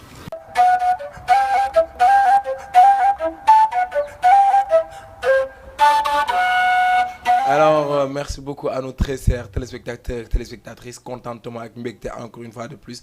nee naa leen tey ñaari ndaanaan la ñu dajal ci plateau macha allah ñuy débat ci lu leer ku dégg li ñuy wax te xam ne ñii jàng nañ elles sont professionnelles elles savent ce qu'elles disent te mu doon li nga xam te ne rek loolu rek am importance parce que tamit toog ci télé ñun la waxal rek nga ni commencé di wax te li ngay wax maîtriser wala xamoo ko loolu nañ koy faral di éviter te genre tey bu ma leen gisee Sofietou ak Soupita man dama ni sax est-ce que doonul benn synchro bu ñu am avant ñiy ñëw ci plateau bi waxtaanee ko ndax ndax tamit xam nga tamit solidarité féminine dafa am yéen jigéen ñi loo leen am bu yéen a ngi boolante seen biir pour doon benn pour xool ñoo leen di nekkee ci kaw góor yi mais nag duñ ko nangu loolu moom day metti rek waaye duñ ko nangu dina neex dina tàng dina xumb mais duñ ko nangu mais toujours aussi je rappelle aussi à nos très chers téléspectateurs et téléspectatrices que émission bi c'est la voix des idées donc voilà tey ñuy débattre ci thème tabaski et ses réalités on va bientôt ouvrir l'antenne si c'est possible régie nga mën ñu dugalal numéro bi sur le 78 116 82 38 pour ku mën a woote ku bëgg a woote rek mën na woote pour participer ci émission bi merci beaucoup donc dañu ñëw toujours continuer émission bi par rapport à des questions dinaan tey moo ne tabaski rek ne xar te ku ne xar ne lakk ku ne lakk ne gër waaye yéen da ngeen di togg avant tout d'abord. bu mekk loolu de question ay jigéen ngay waxal dañuy toggee bien sûr. mu xool. tontuma ci question bi. dañuy togg kay. bon kon leen tabaski mbaa doo leen ceebu jën noonu mu dem ceebu yàpp. tabaski c'est en famille. ñëpp la jigéen ñëppay booloo. dëgg la danga xool ban occupation nga mën a def si travaux yi may la. yow si travaux yi ban occupation ngay def xool bi wala lekk. mais xool damay lekk. man ko ci leer na nee day xool day lekk. alors yow sujet par rapport à nooy dundee tabaski bi en famille. noonu leen di dundee en famille parce que comme ni nga ko wax sànq Soupita plutôt mi ngi naan ñëppay ñëw dañuy dajal xaw ma peut-être yow yaa ko wax sax. dañuy ñëw dajaloo ci famille bi doon benn noonu la ñuy dundee loolu en famille. non ñun suñu tabaski en famille lu ne la. neex na trop macha allah da nga koy yàkkamti sax. moment de retrouvailles là en fait ñi nga gëjoon a gis da ngeen di gis. suñu famille donc dañu xaw a éparpillé wu un peu partout dans le Sénégal. du coup da ngay gis ñu jógee Saint-Louis gis ñu jógee Dakar et cetera ñëw ñun ñëpp ñu daje à Thiès. c'est vrai fête fa suñu tabaski. voilà comme elle a dit en fait ñun ñëppay jàpp. ñëppay jàpp si liggéey bi ñii ñu ngi ci xol ñii ñu ngi ci wàjj bi li ma préféré ñii ñu ngi ci saaf pomme de terre ku nekk ñu yaa ngi ci sa liggéey. en fait pour lépp mën a pare à temps. parce que buñ ko bàyyee tamit ak deux wala benn personne dara du pare. day metti te man sama genre itam dama ñëw jàpp si ndax ne yëf yi daa yéex ndax xaar ma noppi balaa yow njaay est-ce que doo laal wàjj bi rek dama ne xaar ma noppi balaa njaay ni di ma summi donc oui Soupita par rapport noo koy dundee par rapport en famille. bon tabaski moom dafa neex wax naa la ko mu doon événement boo xam ne moo mën a boole ñëpp. parce que ku si nekk da ngay jógee fu nekk lépp loo doon def danga koy bàyyi ñëw nekk ak sa famille. c'est vrai moo doon fête boo xam ne ñëpp a koy waajal. ñëpp ko bëgg aussi dañ ko gëm si boppam. dëgg la non dëgg la fu ñu mënti nekk rek bu ñu xamee ne tabaski jot na loo mënti yoro da nga koy teg. nga dem ak sa famille. nga fête ko parce que fête en famille dafa neex. toog waxtaan beeg nga waxtaan ñoom ñu dem. dëgg la toujours retrouver le bon vieux temps loolu dafa neex si boppam. famille dafa neex. surtout tabaski loolu rek nga ko jour boobu rek nga ko mën a am. dëgg la léegi man bu ma duggee si benn point bu sensible nga xam ne ñu ngi am en désaccord ak ci famille yi. na ngeen xalaatee ni war nañ moo mën a dundee tabaski bi noonu wala yéen est-ce que genre yu désaccord yooyu amoo leen ko par rapport à la famille pour xool ñii dinañ ñëw ñii duñ ñëw parce que non ma baatee daf ma xosi tabaski bi daaw wala daf ma siis ci pomme de terre bi du ma ñëw en quelque sorte désaccord boobu noonu est-ce que yéen a ngi koy dund Soupita yi non mais jour boobu da ngay baalante àq. dëgg la nit ki bu la amalee àq jour boobu même bu fekkee ne yow amee nga ko wala ameloo ko da nga ko war a baalu àq. parce que jour boobu dañu war a feexal suñu xol yi. ñu xam ne que ni ñun benn lañ. ñëpp a bokk 6 égale 9. jarul ngay xiiroo buy xiiroo mën nga bàyyi beneen jour. mais jour tabaski moom. jàmm la paix lañ xam. Sénégal ñun loolu la ñu wax jàmm la paix solidarité jour boobu moom dañuy wane ne que ni ñun suñu xol yi benn la. dëgg la waay. oui loo ci mën a yokk par rapport à ça. bon man moom damay delluwaat rek di sant yàlla ci loolu bu baax. parce que moom ma boole déjà ci famille boo xamante ne c'est pas n'importe quelle famille. c'est pas donné à tout le monde ñu juddu fi ma juddoo. ma ko ci sant bu baax. muy famille boo xamante ne dañoo solidaire. famille boo xam dañu bëggante koo ci gis doo xam kan moo jur kale ne. mën nga foog ne sama tata mooy sama yaay. parce que tellement macha allah dañu booloo yal nañu yàlla suturaal ci loolu noonu. te may ko tamit ñi ko amul ñi ko am tamit yàlla suturaal leen ci également. man xawma ay xuloo ci biir famille ay xuloo cousine xuloo cousin ñun loolu xamuñu ko en fait suñu kër je ne pense pas que problème yooyu moom waa sant yàlla daal amuñu ko te ñu ko am aussi maa ngi leen di ñaan ñu jéem a xool nu ñuy juboowee parce que en famille en général am na benn nit boo xamante ne au moins ku mu waxal di nga ko déglu dëgg la parce que dina am benn fu mu féete ci famille bi moo mën na tiise lien yooyu kooku laay ñaan rek bu fekkee famille wam fekkee am na benn famille fii nii ci Sénégal boo xamante ne am nañu ay soucis yu mel noonu ki nga xamante ni comme ni mu ko waxee mooy voie d'or famille bi na jéem a tissé lien yi na jéem a xool nan la ñuy boolewaatee nit yi pas que pour tabaski bi kese mais occasion la quand même occasion la bu ñu tabaski bi jàllee ñu continuer ci même lancé boobu noonu parce que famille c'est très précieuse voilà c'est vrai alors Soupita est-ce que am na loo ci war a mën a yokk non que ne Sénégal ñun pays bu ndaw la rëyul de 16 millions xaw ma boo duggee ci oto boo geesoo dem Thiès sérieusement wax na dëgg loo jarul xeex wax na dëgg parce que boo génnee fi demaat feneen di foofu tamit di nga jéem a regrouper def fa famille aussi mooy loo que ni jarul famille kese ngay xuloon mais jarul xuloo kenn si àddina parce que boo xuloowee rek après dafay da ngay jaxasoo quoi da nga naan nit ki lu muy def ak lu muy wax ak yooyu noonu da nga koy bàyyi xel te jaru ko nit ki demal ak sa bopp te jarul ngay nekk fii nii di ut kenn koy noonu jaru ko noonu te jaru ko surtout sa famille sa dret kooku da nga ko war a fonk si boppam nga jàppale ko si man daal mooy loolu mënuma si wax parce que man ñun suñu famille meluñu noonu si boppam waaye ñun jàmm la paix su tabaski bu jotee moom da ngay kontaan di nga lekk ba suur naan ba man nga xam ne que ne yow yaa ngi si famille non dëgg la wax na dëgg c'est ça ñun tënkee ñun loolu lañ xam ñun dañoo xam ñun joxente ñun loolu lañ xam jàppalante waaye c'est ça moo tax comme su ma gisee nga ne ay désaccord yooyu noonu daf may jaaxal parce que dundu ma ko moo tax te ñaanuma yàlla tamit keneen dund ko parce que loolu neexu si boppam si mooy loolu da ngay réserver wo c'est vrai mooy dafay mel ni nga woo dajale ñëpp ci famille ku nekk teg cinam di togg su mel ne jour tabaski ku nekk ray xeer ni non lii pour sama njaboot la te alors que ñëpp waroon nekk ci benn famille donc loolu rafetul te tamit ñi nga xamante ni am nañ ko xamuñu seen problème xamuñu lan moo tax ñu agsi ba foofu dañ ñaan yàlla ñu tàppe xol yi ba ñëpp mën a accepter ñëpp mën a baal ñëpp mën a nangul ñëpp léegi yéen mu leen doon wax par exemple ci instant yi nii nga xam te ni tabaski beeg yooyu loolu lañ jot a dajale ci waaj beeg yooyu préparation bi waaw métti boobu surtout loolu waaw te léegi da ngay dajale dugal sa compte ñu arnaqué la nga dem police 1 mois du résoudre nooy def léegi te yow loo mënti yor da nga koy jaay genre man moom lu ma yor jaay naa ko lu ma yor solog simeeku wala ma romb dara jënd naa c'est normal waaye c'est ça sénégalais si waxam moo xamul dajale xamul épargne si boppam te léegi da ngay dem banque nga yóbbu mooy loolu sa xel nekkaa si nga dem retiré dëgg la sénégalais si waxam xaalis si koy dundal fii réew mi toll du ma ne sénégalais nit ku ñuul laay wax si boppam xaalis moo lay dundal parce que ñun nekkatuñu foo xam ne yow yaa mën a defal sa bopp kase sans argent mënatul nekk fii instant bi ni moo yoru xaalis doo dund c'est vrai moo tax dañoo sonn si boppam loo yor danga koy metti na oui par rapport à ça loo ci mën a wax Sofiatou c'est devenu impératif pour ñun ñëpp ñu yor xaalis pour quand même dund ne serait-ce que besoin primaire yi mais ci côté waajal tabaski bi mënuñu denc dëgg la dafa metti mënuñu denc actuellement parce que déjà yow bu fekkee da nga am looy denc te am na lu la wax seen kër defoo ko li ngay denc amul njëriñ bu fekkee am na ku soxla nga war ko mën a jox ngay denc li ngay denc amul njëriñ ndax xamoo nax suba dina la fekk déjà soo dewee yaa ngi dencoon amul sens en fait à un moment donné tamit nañu bàyyi loolu yëpp xel ñu gersu ñi nga xamante ne tane lañ leen wala même ci sa biir famille yenn saa nga gis ñoo xam ne yaa leen tane te dimbali woo leen alors que yaa ngi denc dañ xoolaat loolu daal denc peut-être am na solo investir quelque part du ma ne déedéet du ma ne non bu ko nit yi def mais nañu bàyyi xel ak ni ñu koy defee man moom eggaguma fu may dencee xam naa ne daal inchallah actuellement moom ñu ngi ci beneen esprit en plus voilà li fi nekk demeewul noonu donc eggaguma fu may dencee inchallah donc c'est tout à fait vrai mais tey mu leen laajoon benn question yéen ñaan ñëpp par rapport à ça ñi nga xam te ne aussi tamit lebal nañ nit ñi bàyyi ba événement di jot ñu leen teg pression loo leen mën a wax parce que man bon maa ngi koy dund man maa ngi koy dund waaw léegi yow da ngay dem ba sa téléphone sax bu sonné doo sañ a décrocher. ma ne soo yoree boru jàmbur fay ko. non dëgg la mais tamit xam nga bor doom boo waxanteeg nit ki bor bi ni ko temps laa la koy fay. yow tabaski si boppam loo yor doyul. merci loo mënti yor doyul.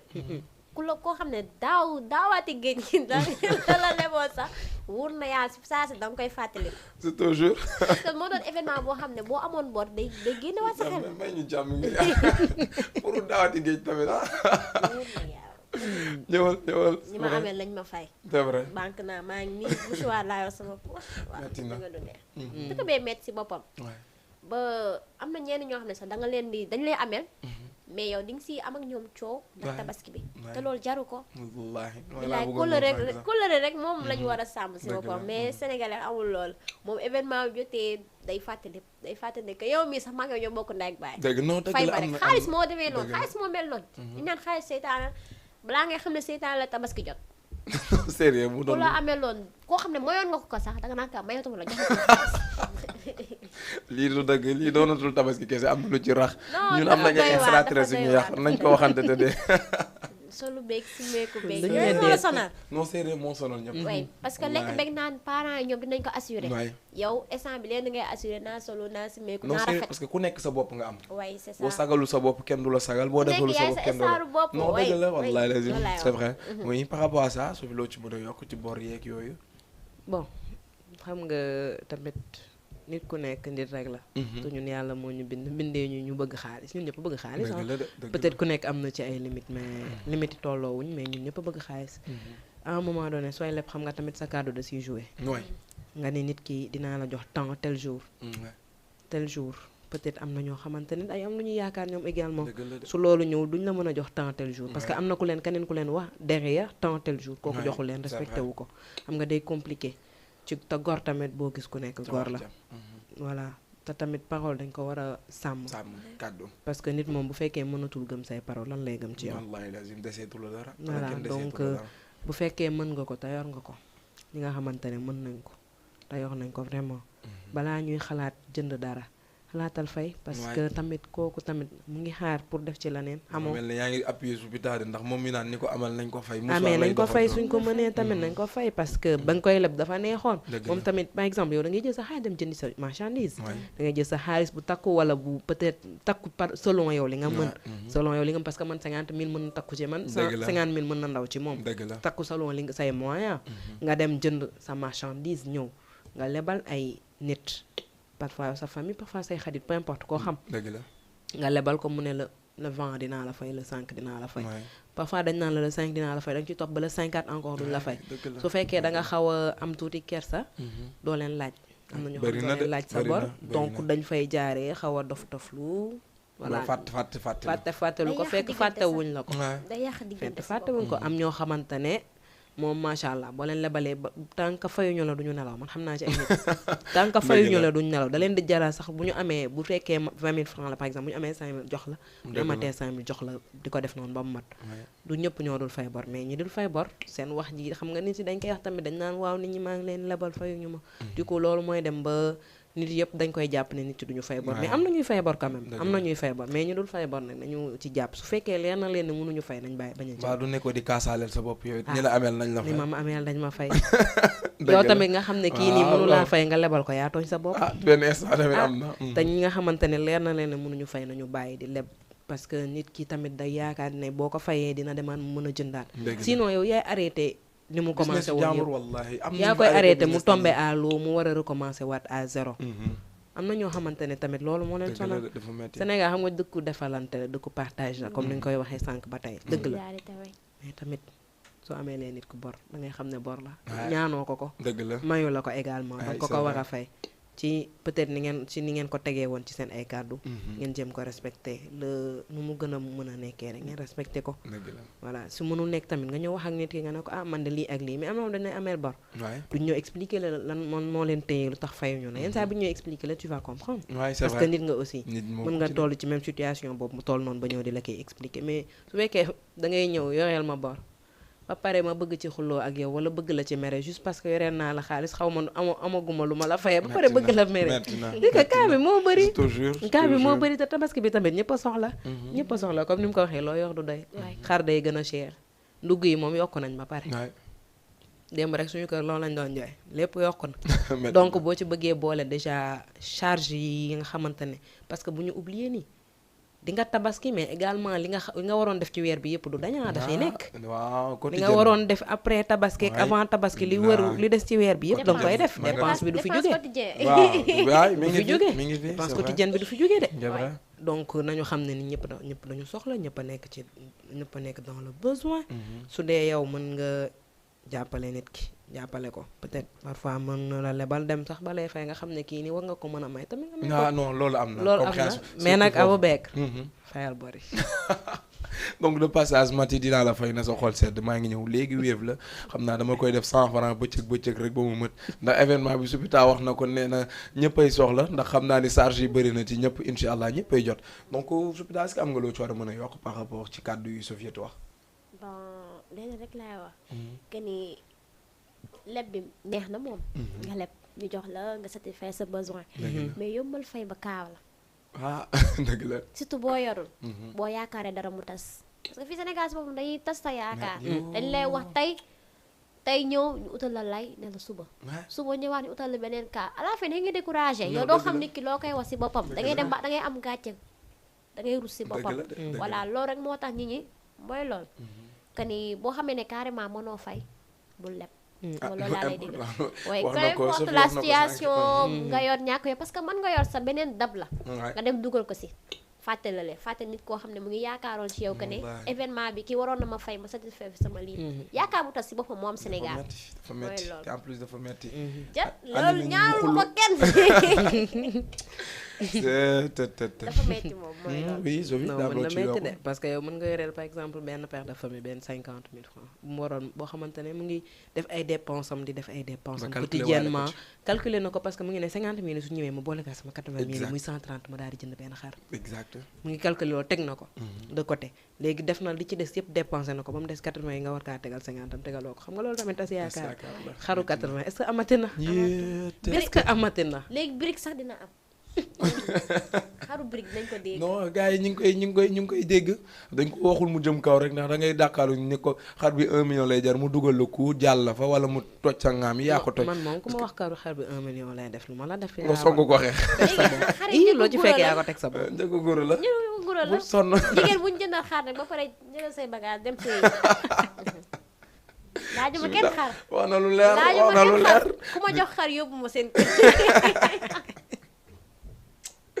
wax na dëgg da ngay andil xar mu ne la danga ciy tekk bi quelques jours rek ñun la madame di wala madame naa nga naan nu mu fa demee nii ndekete yow njëgu guro la andil tamit taa mu ngi koy wax te wax na lu leer laaj donc voilà fekk maye nañ la te yëgoo ko donc metti na trop léegi Soupita est-ce que boo la amoon conseil bi nga xam te ni yéen ngi koy jox ñi nga xam te ni dañuy lebalante seen biir ban conseil nga leen di ak ñi nga xam te ni aussi tamit dañuy bàyyi ba événement di la teg pression ñooñu aussi tam loo leen di wax surtout ñooñu ñi nga xam te ni ñooy lebalaate bàyyi ba événement jot rek ñu jël seen appel yor seen liste nag Modou allo waaw Modou sama xaalis bi foo ci toll Aboubacar Faye nday waaw merci xam nga boole ci sama bopp Aboubacar Faye sa xaalis bi et cetera te événement ñi ñooñu loo leen di conseillé mais xam nga lépp patience aussi waay yow xam nga bëggoo sonn parce que yow xam nga ne yow sa xaalis mu ngi si dëkk bëggoo sonn il faut nga toog xaar lépp fekki sa la si boppam voilà mieux vaut nag nga dem lijjanti bul basé wu ci loolu parce que xam nga ne Sénégal léegi fii ñëpp sonn pour am dara il faut nga dang-dangi il faut nga sonn way te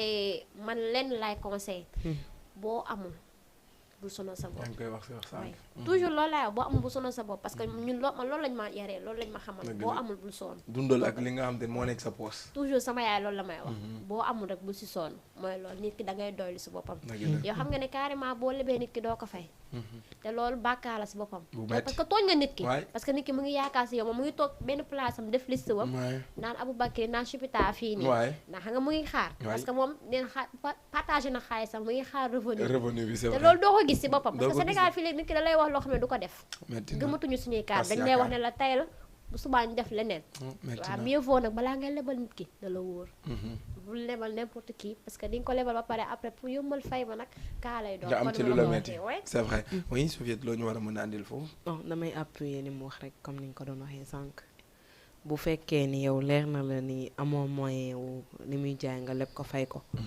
amoo moyen pour fay ko bu leb dëgg la c'est pas une obligation nga am coûte que coûte dàll bi Soupita c'est pas une obligation nga am coûte que coûte chemise bi Aboubacar sol c'est pas une obligation c'est juste une apparence te day jàll benn jour la comme ni nga koy waxee depuis sànq benn jour kese la li nga ci mën fi say moyen toolu def ko yem fa bul ci en fait bul nangu nit di la yeb ci loo xamante ne jaru ko dëgg la de en fait dara jaru sax ñu la yeb déjà mais rawatina loolu noonu dëgg la xam nga li ñuy wax naan ku la nit du ma yaakaar ba pare yeb ma mais yow tamit bul nangu ku la yeb rawatina ci loo xamante ne amul sens finalement bu fekkee mënuloo yamal ci li nga xamante ne moom nga am dëgg la yamal ci li nga am nañu doylu bu baax a baax parce que doylu dañuy commencer di wax ne moo fi xaw a jeex parce que loo am rek da nga koy xeeb da ngay bëgg plus toujours on veut toujours en avoir plus mais à un moment donné tamit il faut nga toog réfléchir ci sa bopp xam ne y a des choses beaucoup plus importantes que ma sañse tabaski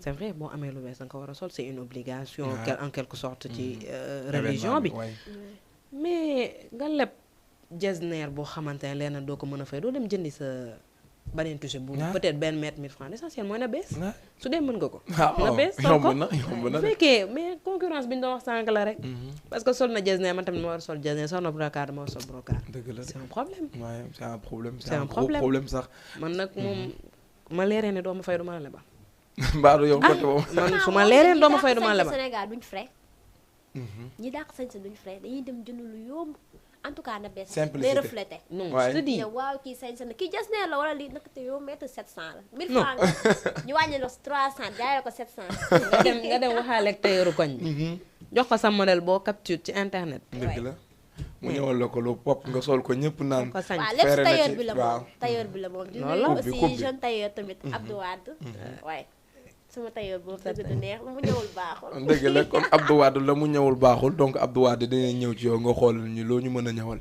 alors par rapport aussi à cette situation bu ñu demee ba accès fii nii nga xamante ni Soupita yow comme que yow tamit yaa ngi ci influence bi par rapport am na ñoom tamit yaa ngi leen di influencer parce que bu ñu gisee Soupita sol na jasner posté na dugal Soupita sol na choix dugal na ko affaire mën na def bruit par rapport ak écho ñi lay suivre ak yooyu jàpp nga ni ñooñu tamit jotul nga wax leen vraiment li fi nekk pour ñu xam ni influence boobu tamit nga am si ñoom ba mu jaral leen ñi def ci lu nekk rayati seen bopp que ni voilà quelque chose de loo xam ne day jeex et puis du loo xam ne day continuer. loolu mënul law si boppam.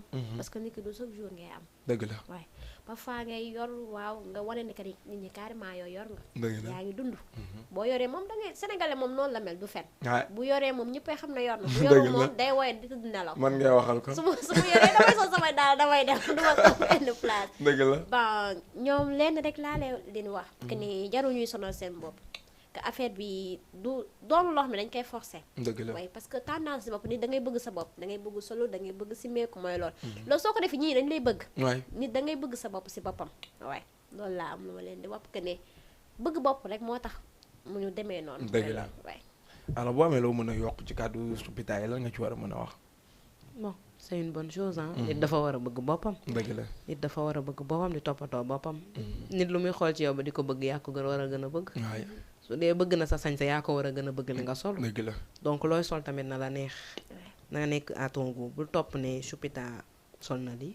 nga sol ko Abou Bekk def na lii nga def ko nañu bañ a tout le temps di suivre mouvement bi. c'est pas parce que nit def na lii rek forcément doon ko war a def. dëgg la nit da ngay dem ak yow ci sa bopp li nga xamante ne ak say principe ak say valeur xam na yow lii moom nga war a def lii nii waroo koo def lii nit sax warula ci imaginer waxuma la ak di nga ciy fekk donc nañ dalal xel yi teg concurrence bi de côté xaw a daal tuuti nañ dal dañ ko dalal nañ dal nañ ñëpp calme down non dëgg la dëgg la non teg loolu de côté teg loolu de côté man yenn saa yi damay naan nit yi dañu am jot en fait loolu yëpp xoolal loolu yëpp jot la nag dañu am jot ba mu ëpp dañu am jot nañu concentré wu ci suñu bopp xool suñu avenir lan la ñu mën a defal suñu bopp lan la ñu mën a apporter suñu nation mais aussi également lan la ñu mën a apporter suñu ay waajur bu fekkee am nga temps boo xamante ne da nga ko nar a perdre dama nga jéem a voilà jàng alxuraan wala nga jéem a def leneen parce que am na ci diine bi lu bëri lu ñu war a gëstu man ak samay morom c'est vrai donc bu fekkee temps bi sonal na la noonu demal ci imam wala non je te dis il y a des choses yoo xamante ne ñu ngi koy teg de côté alors que loolu moo war a jiitu sañse bi solo bi mooy base bi en fait c'est le fondement. solo affaire de deuxième parce que jadu nga koy def en priorité. non tout à fait dëgg la si nit ki la bokk moom. parce que nit da ngay bëgg sa bopp kon ni ma la ko waxee si boppam.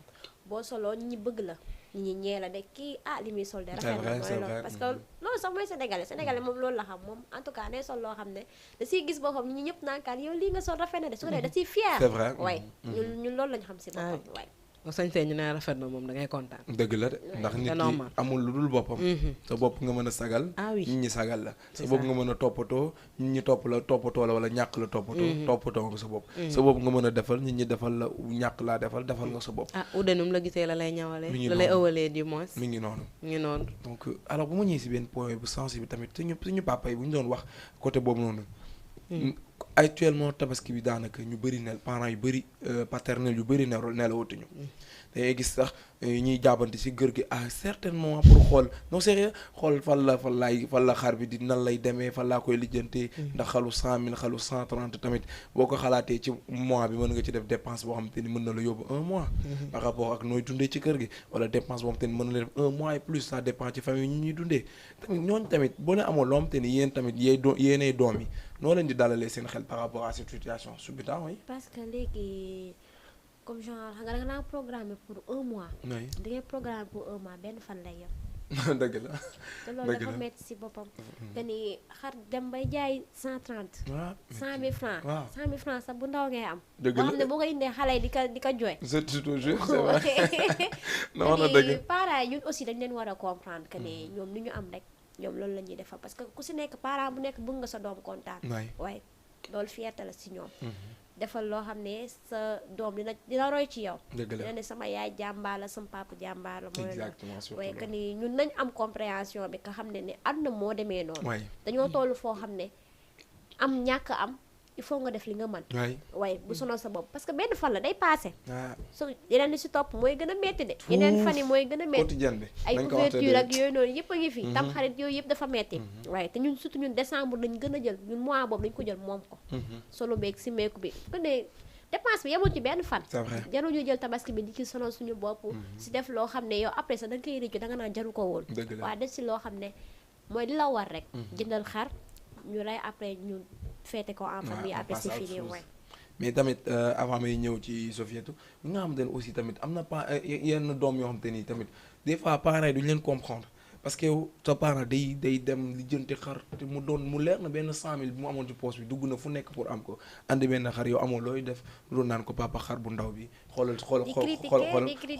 xoolal maam diw xaram di koy sénégalais loolu laa da ngay indi xar bu 100 000 toy ni xale yi di ko reetaan. dëgg la voilà papa yaa jënd xar bi papa xar bi dafa ndaw parce que sama benn voisin jënd na xar bu mag. mais moom loolu la yelloo loolu la yor ku si nekk di nga am rek ngeen duggee marché comme ni nga koy waxee. waaye tamit ñu bañ a di xool ñeneen ñi loolu mooy indi concurrence bi. boo xoolee ne kii def na lii man dama war a def lii da ngay sonn laay. c'est vrai nit da ngay doylu.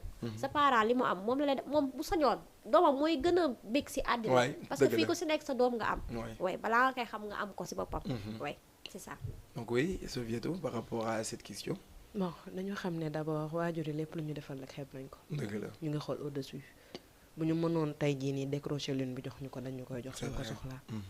mais nag àdduna moo demee nii rek comme ni nga ko waxee sànq ñëpp yemuñu doole ñëpp tolloolewuñu. exactement yàlla moo ñu bindee noonu te du changer àdduna noonu lay évoluer du mës a changer boo amee tey tamit suba dina am ku ñàkk forcément du mës a changer forcément day am ñu ñàkk am ñu am ñu nekk ci diggante bi c'est ça c'est une variété léegi nag bu fekkee yow da nga bëgg li diw am nga am ko c'est impossible yàlla yemalewu leen mënoo fexe ba li mu am yëpp nga am ko moom également mënul fexe wala li nga am yëpp mu am ko su dee say papa xaru 50 000 la am wala sax amul xar bay la am yow ñi ci biti mën nañ ko bañ a yëg su dee am ngeen sutura dëgg la ñi ci biti mën nañ bañ a xam loo lekk nit da ngay am sutura ba non da ngay am sutura ba pare nga amaale tamit doylu bu nekk ci yow li da ngay am doylu loolu je pense que say parents mën nañ la ko inculquer mën nañ la inculquer sutura inculquer la doylu et bien d'autres valeurs loolu valeurs yooyu dafa nekk loo xam dañ ko war a sàmm nit da ngay doylu li sa yaay am su fekkee xaartum la am moom la mën a ñawal mais ñawal xaartum bi lu bees sa non dëgg la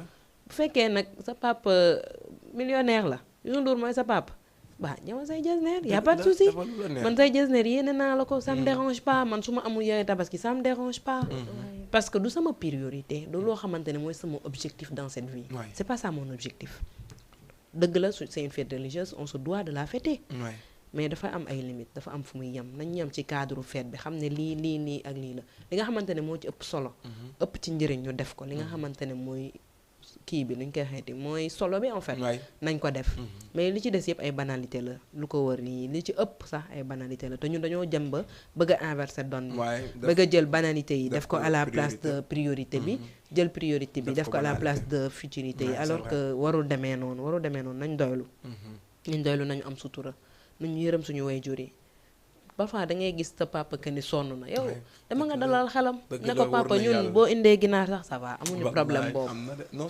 te yow bu fekkee am nga loo ko mën a jàppalee ko dañ jéem a jàppale suñu waajur bi baax dañu sonn avant ñu judd lañ commencé sonn ba nga judd nii ba toll nii nga toll di gis seen coono donc yow war nga rus sax sa papa indi xaru 100 000 francs nga ko koy xasal am na comme ni mu ko waxee am na mais war nga ko rus parce que li mu daj ba am ko yow peut-être umpulewu la xam nga ko te doo ci xam lépp ndax la muy daj yëpp doo la ko wax.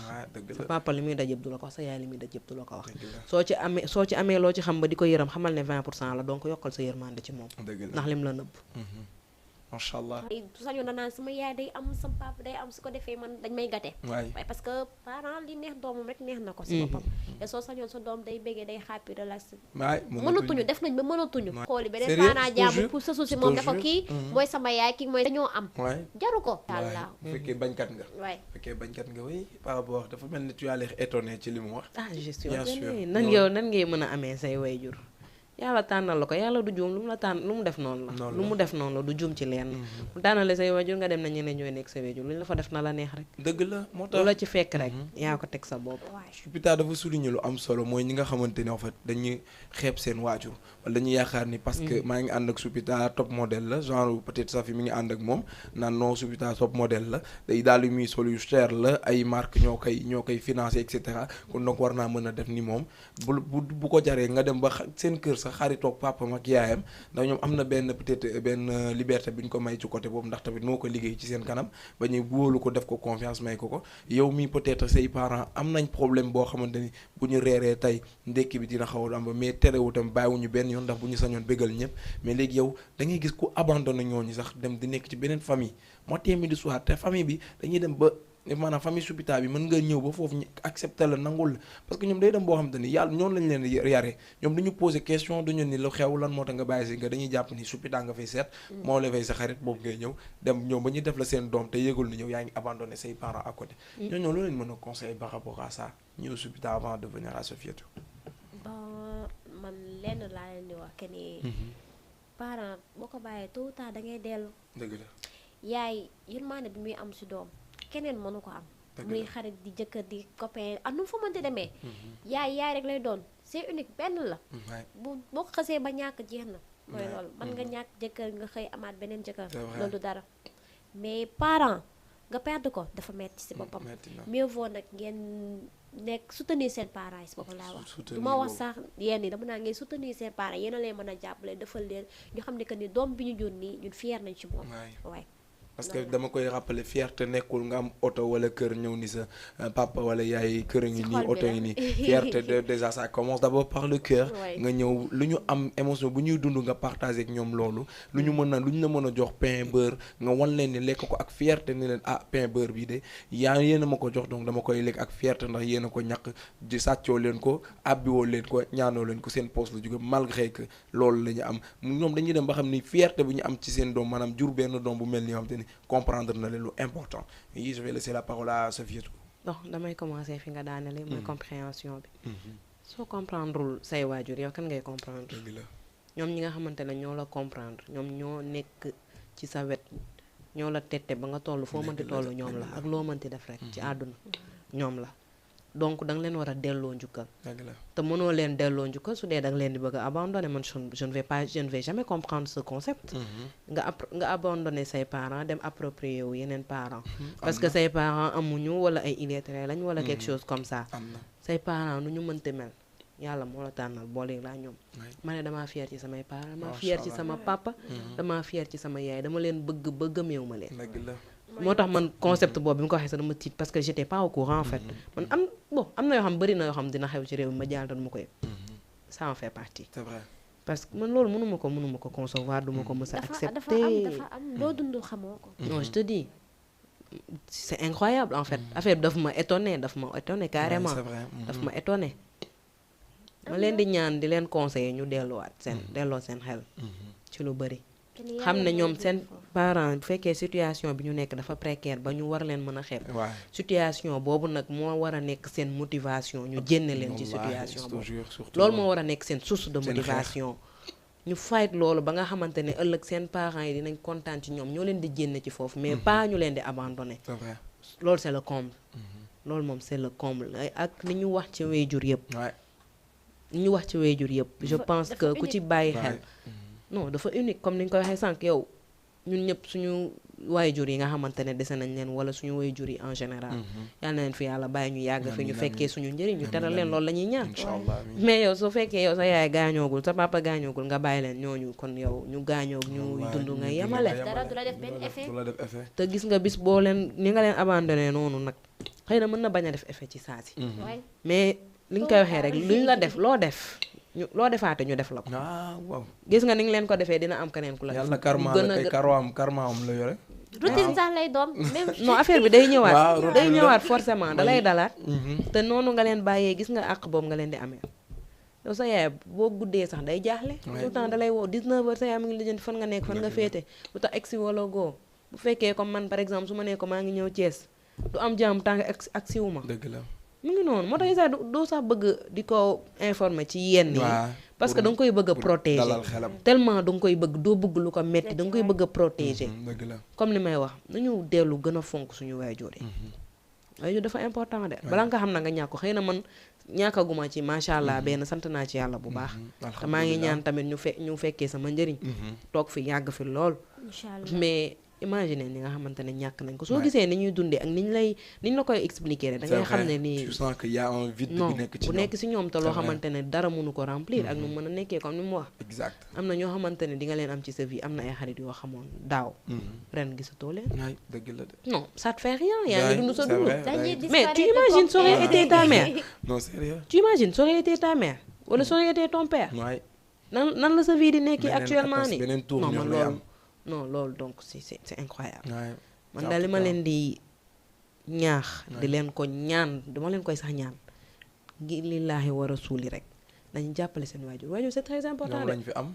non waajur dafa graaw man mënuma concevoir kuy def loolu nama c'est incroyable dafa am li mu wax rek laa koy fekk ci subi daan loo dundul xamoo ko donc par rapport à ces propos lan nga mën a yokk ci wax ni dëgg la parfois mën nga mer nga dem mais boo giifee nga oññeeku way dëgg la ñun ay xale rek lañ suñu xel di matul kon nañ koy waxee dañuy wax jigéen rek mais jigéen ak góor ñëpp a si yam parce que la plupart ñu koy def xaj bi góor dañuy bëri fréquentation parce que dañuy dem bañ lañ lay xajal si biir kër gi nga dem ba fàtte yow sa famille ñëw dëkk fa dañuy wax jigéen ndax nga jigéen am na benn fit bi mais dafa xaw a ragal mais bu dee góor mën nañ la may nga dox ba n'importe quelle heure xam nga man jigéen xalaatuma dox ba yenn heure yi parce que maa ngi door a majeur mais du tax ñu bàyyi ma may def yenn yi mooy lool que ni looy mënti def rek yow xalaatal sa waajur parce que moo la fi indi keneen àndoog moom moo la fi indi te booy dem yow kese yaay demee ji incha allah te ñaan nañ yàlla bàyyi ba si kanam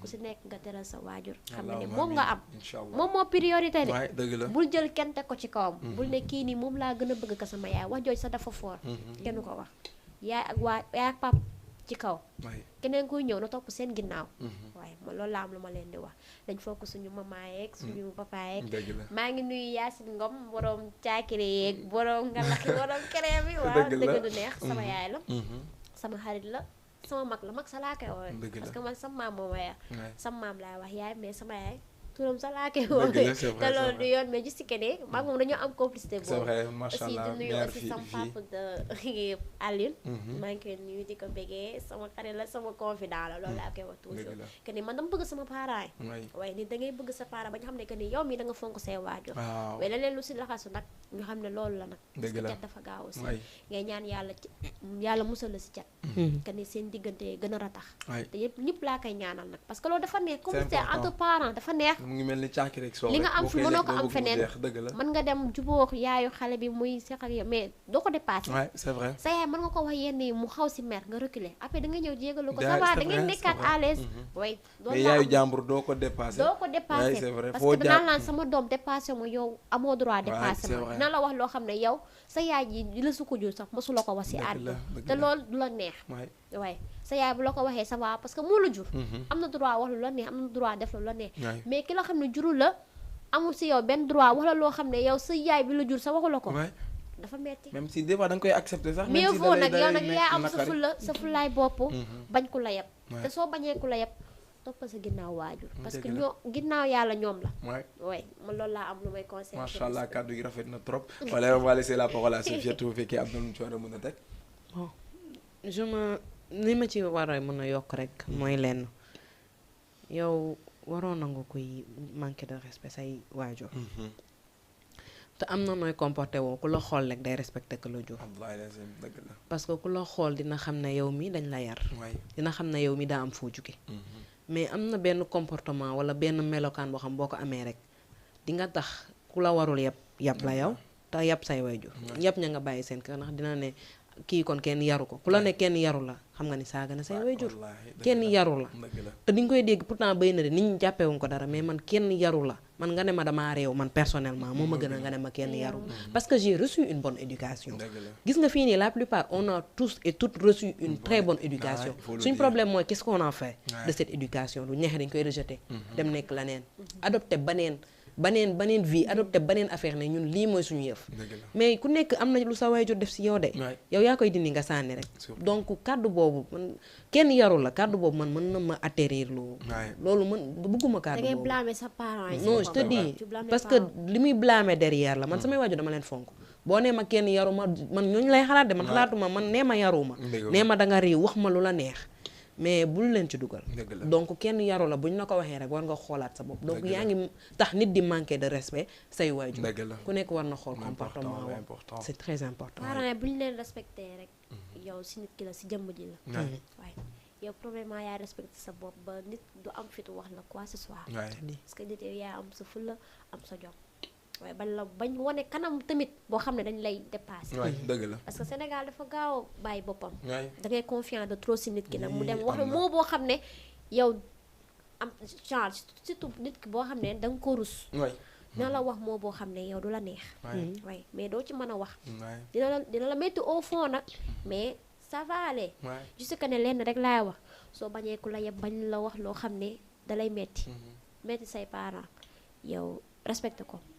boo ko respecté rek du am leen lu mu lay wax. dëgg la macha allah alors Sofietou Soupita encore une fois de plus ma koy wax nee naa leen ñaari borom bopp la ñu dalal ci plateau bi ñi nga xamante ne elles comprennent très bien la vie elles donnent de très bons conseils par rapport ak ñi nga xamante ni ñi ngi derrière l'écran di leen déglu mu doon loo xamante ni voilà seen waajur yi ñoo ko def ci ñoom yarin bi la ndax Sofietou sànq mu ngi koy wax léegi nee na bul nangu mu ñu naan la yow yaruñu la donc loolu dafay mel ne insulte la bu ñuy def wala ay injure la par rapport à tes parents ñi nga xamante ni ils ont passé toute leur vie à t'éduquer jox la benn base bi nga xamante ni di nga mën a vivre ci société bi en paix wala vivre ci société de manière à ce que kenn bañ la dépasser kenn bañ la yàpp donc genre cadre yooyu na koy nit di éviter ci boppam nit di ko wax ndax franchement bu demee ba egg ci stade boobu rek comme nu mu ko Sofietou waaye war nga toog def autocritique xoolaat sa bopp xoolaat clairement ce qui ne va pas wala yow ban côté nga amee faille ba situation bi agsi fii donc bientôt l'émission tire à sa fin su ma leen waxoon remerciement dédicace en commençant par Sofietou kan ngay remercier kan ngay dédier. sama yaay booy.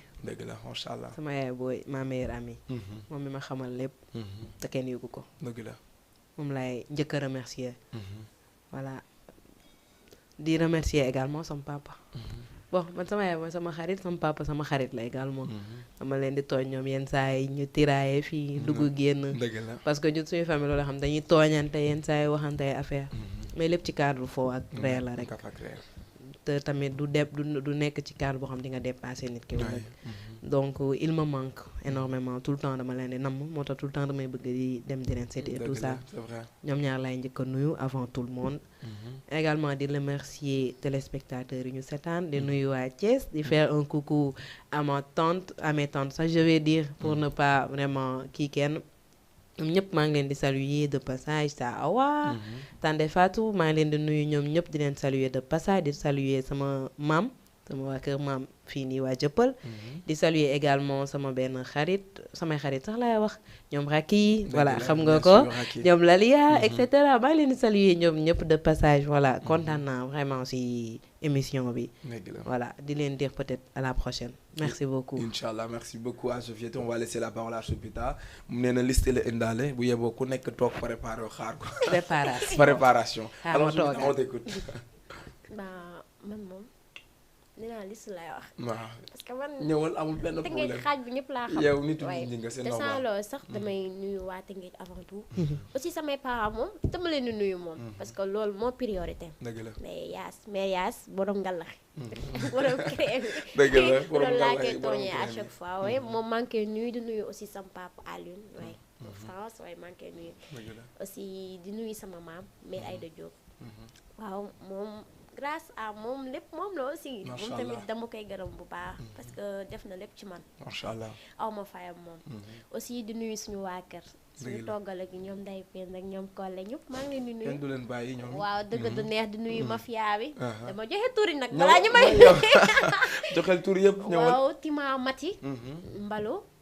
Aïcha Max Fraise Jonita. Prince Ngone Diarra Binta. dëgg la yéen ñëpp maa leen nuyu. di nuyu aussi sama mag ji. Sali Boy ma Samba Aram Ndiaye. di nuyu waa Sangarekunda. est-ce que dëgg du neex ñooy sama deuxième famille la sama kër la si boppam. dëgg la waaye aussi di nuyu waa Tëngéej bu baax. waa Jokkul Kaw waa Njaw dun ñëpp. maa leen di nuyu aussi di nuyu sama yaay Adja Makeup kenn moom. loo makeup bu baax dëgg du neex. waaw di nuyu waa Mbodiène. waaye ak waa Mbour. parce que man sama vacances maa ngi Mbour. sama kër famille ñoom Bintu ñoom Fifi Fassari waaw. dëgg du neex yéen ñëpp tata Ummi. tata Louise yéen ñëpp bàjjen Farma bàyyiwuma kenn. sama tante yi ñoom Tama mi Sarr yow nuyul ñëpp. ñëpp laay nuyu. tamit waa seen QP maa leen di nuyu. ñoom Ndeye Fatou Fala Coulibaly yéen ñëpp maa leen di nuyu. ñoom Kanute bàyyiwuma kenn waa classe bi. waa sonal ngeen ma trop. waaw aussi tamit may nuyu waa Delafosse. ak waa Saint Maurice parce que foofu laa jógee yéen ñëpp maa leen nuyu waa Tëngéej bàyyiwuma kenn waay. dëgg la su bi daa am Sophie aussi waa Instagram waa TikTok du ma fàtte ak waa Facebook. surtout loolu comme yow mii di liggéey ci réseaux sociaux yi vraiment foog nga nuyu fans yi bëggee leen kontaan di nga xam ni yaa ngi di bàyyi xel ni lay suivre aussi tam noonu nga leen di suivre Sophie da am koy nuyoowaat wala am koy dox dédicace. ma nuyuwaat sama yaay ma nuyuwaat ko.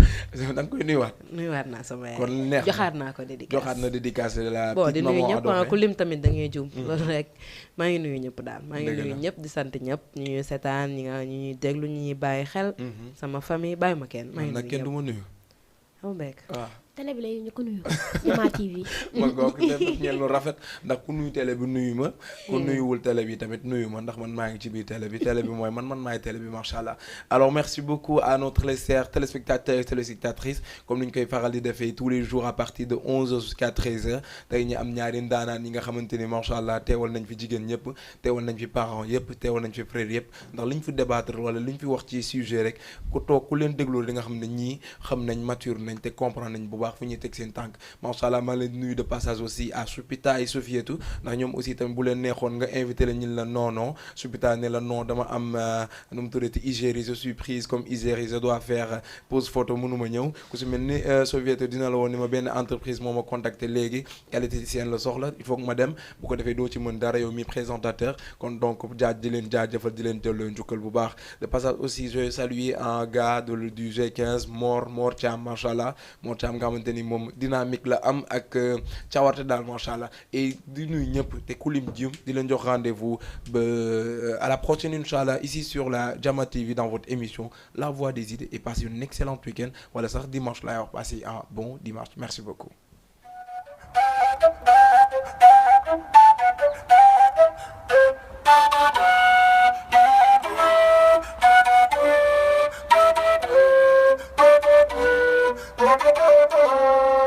Mesdames et messieurs, bonjour. Il est l'heure à Conakry, Même heure à Pita, même heure à Labé, 10h à Ndiolou, 3h à Dakar, 7h à Koza. minuit à Bambeto. L'actualité en temps réel Sur la chaîne, de Jama TV. votre émission Parole de tous.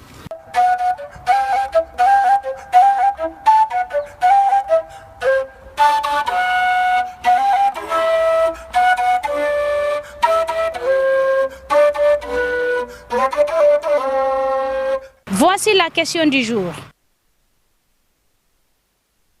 Jaram, On jarama. kono ineteda ko Mariam Kandi, Kontoni kamo. ko kursa, Ko modi façon hombo fala da. ko usazibe, Sabo nun subani da ustaz. fiyoɓe janna. Ko ustaz be on be anduda la Guinée do. Mo fala ustaz be be kono anda.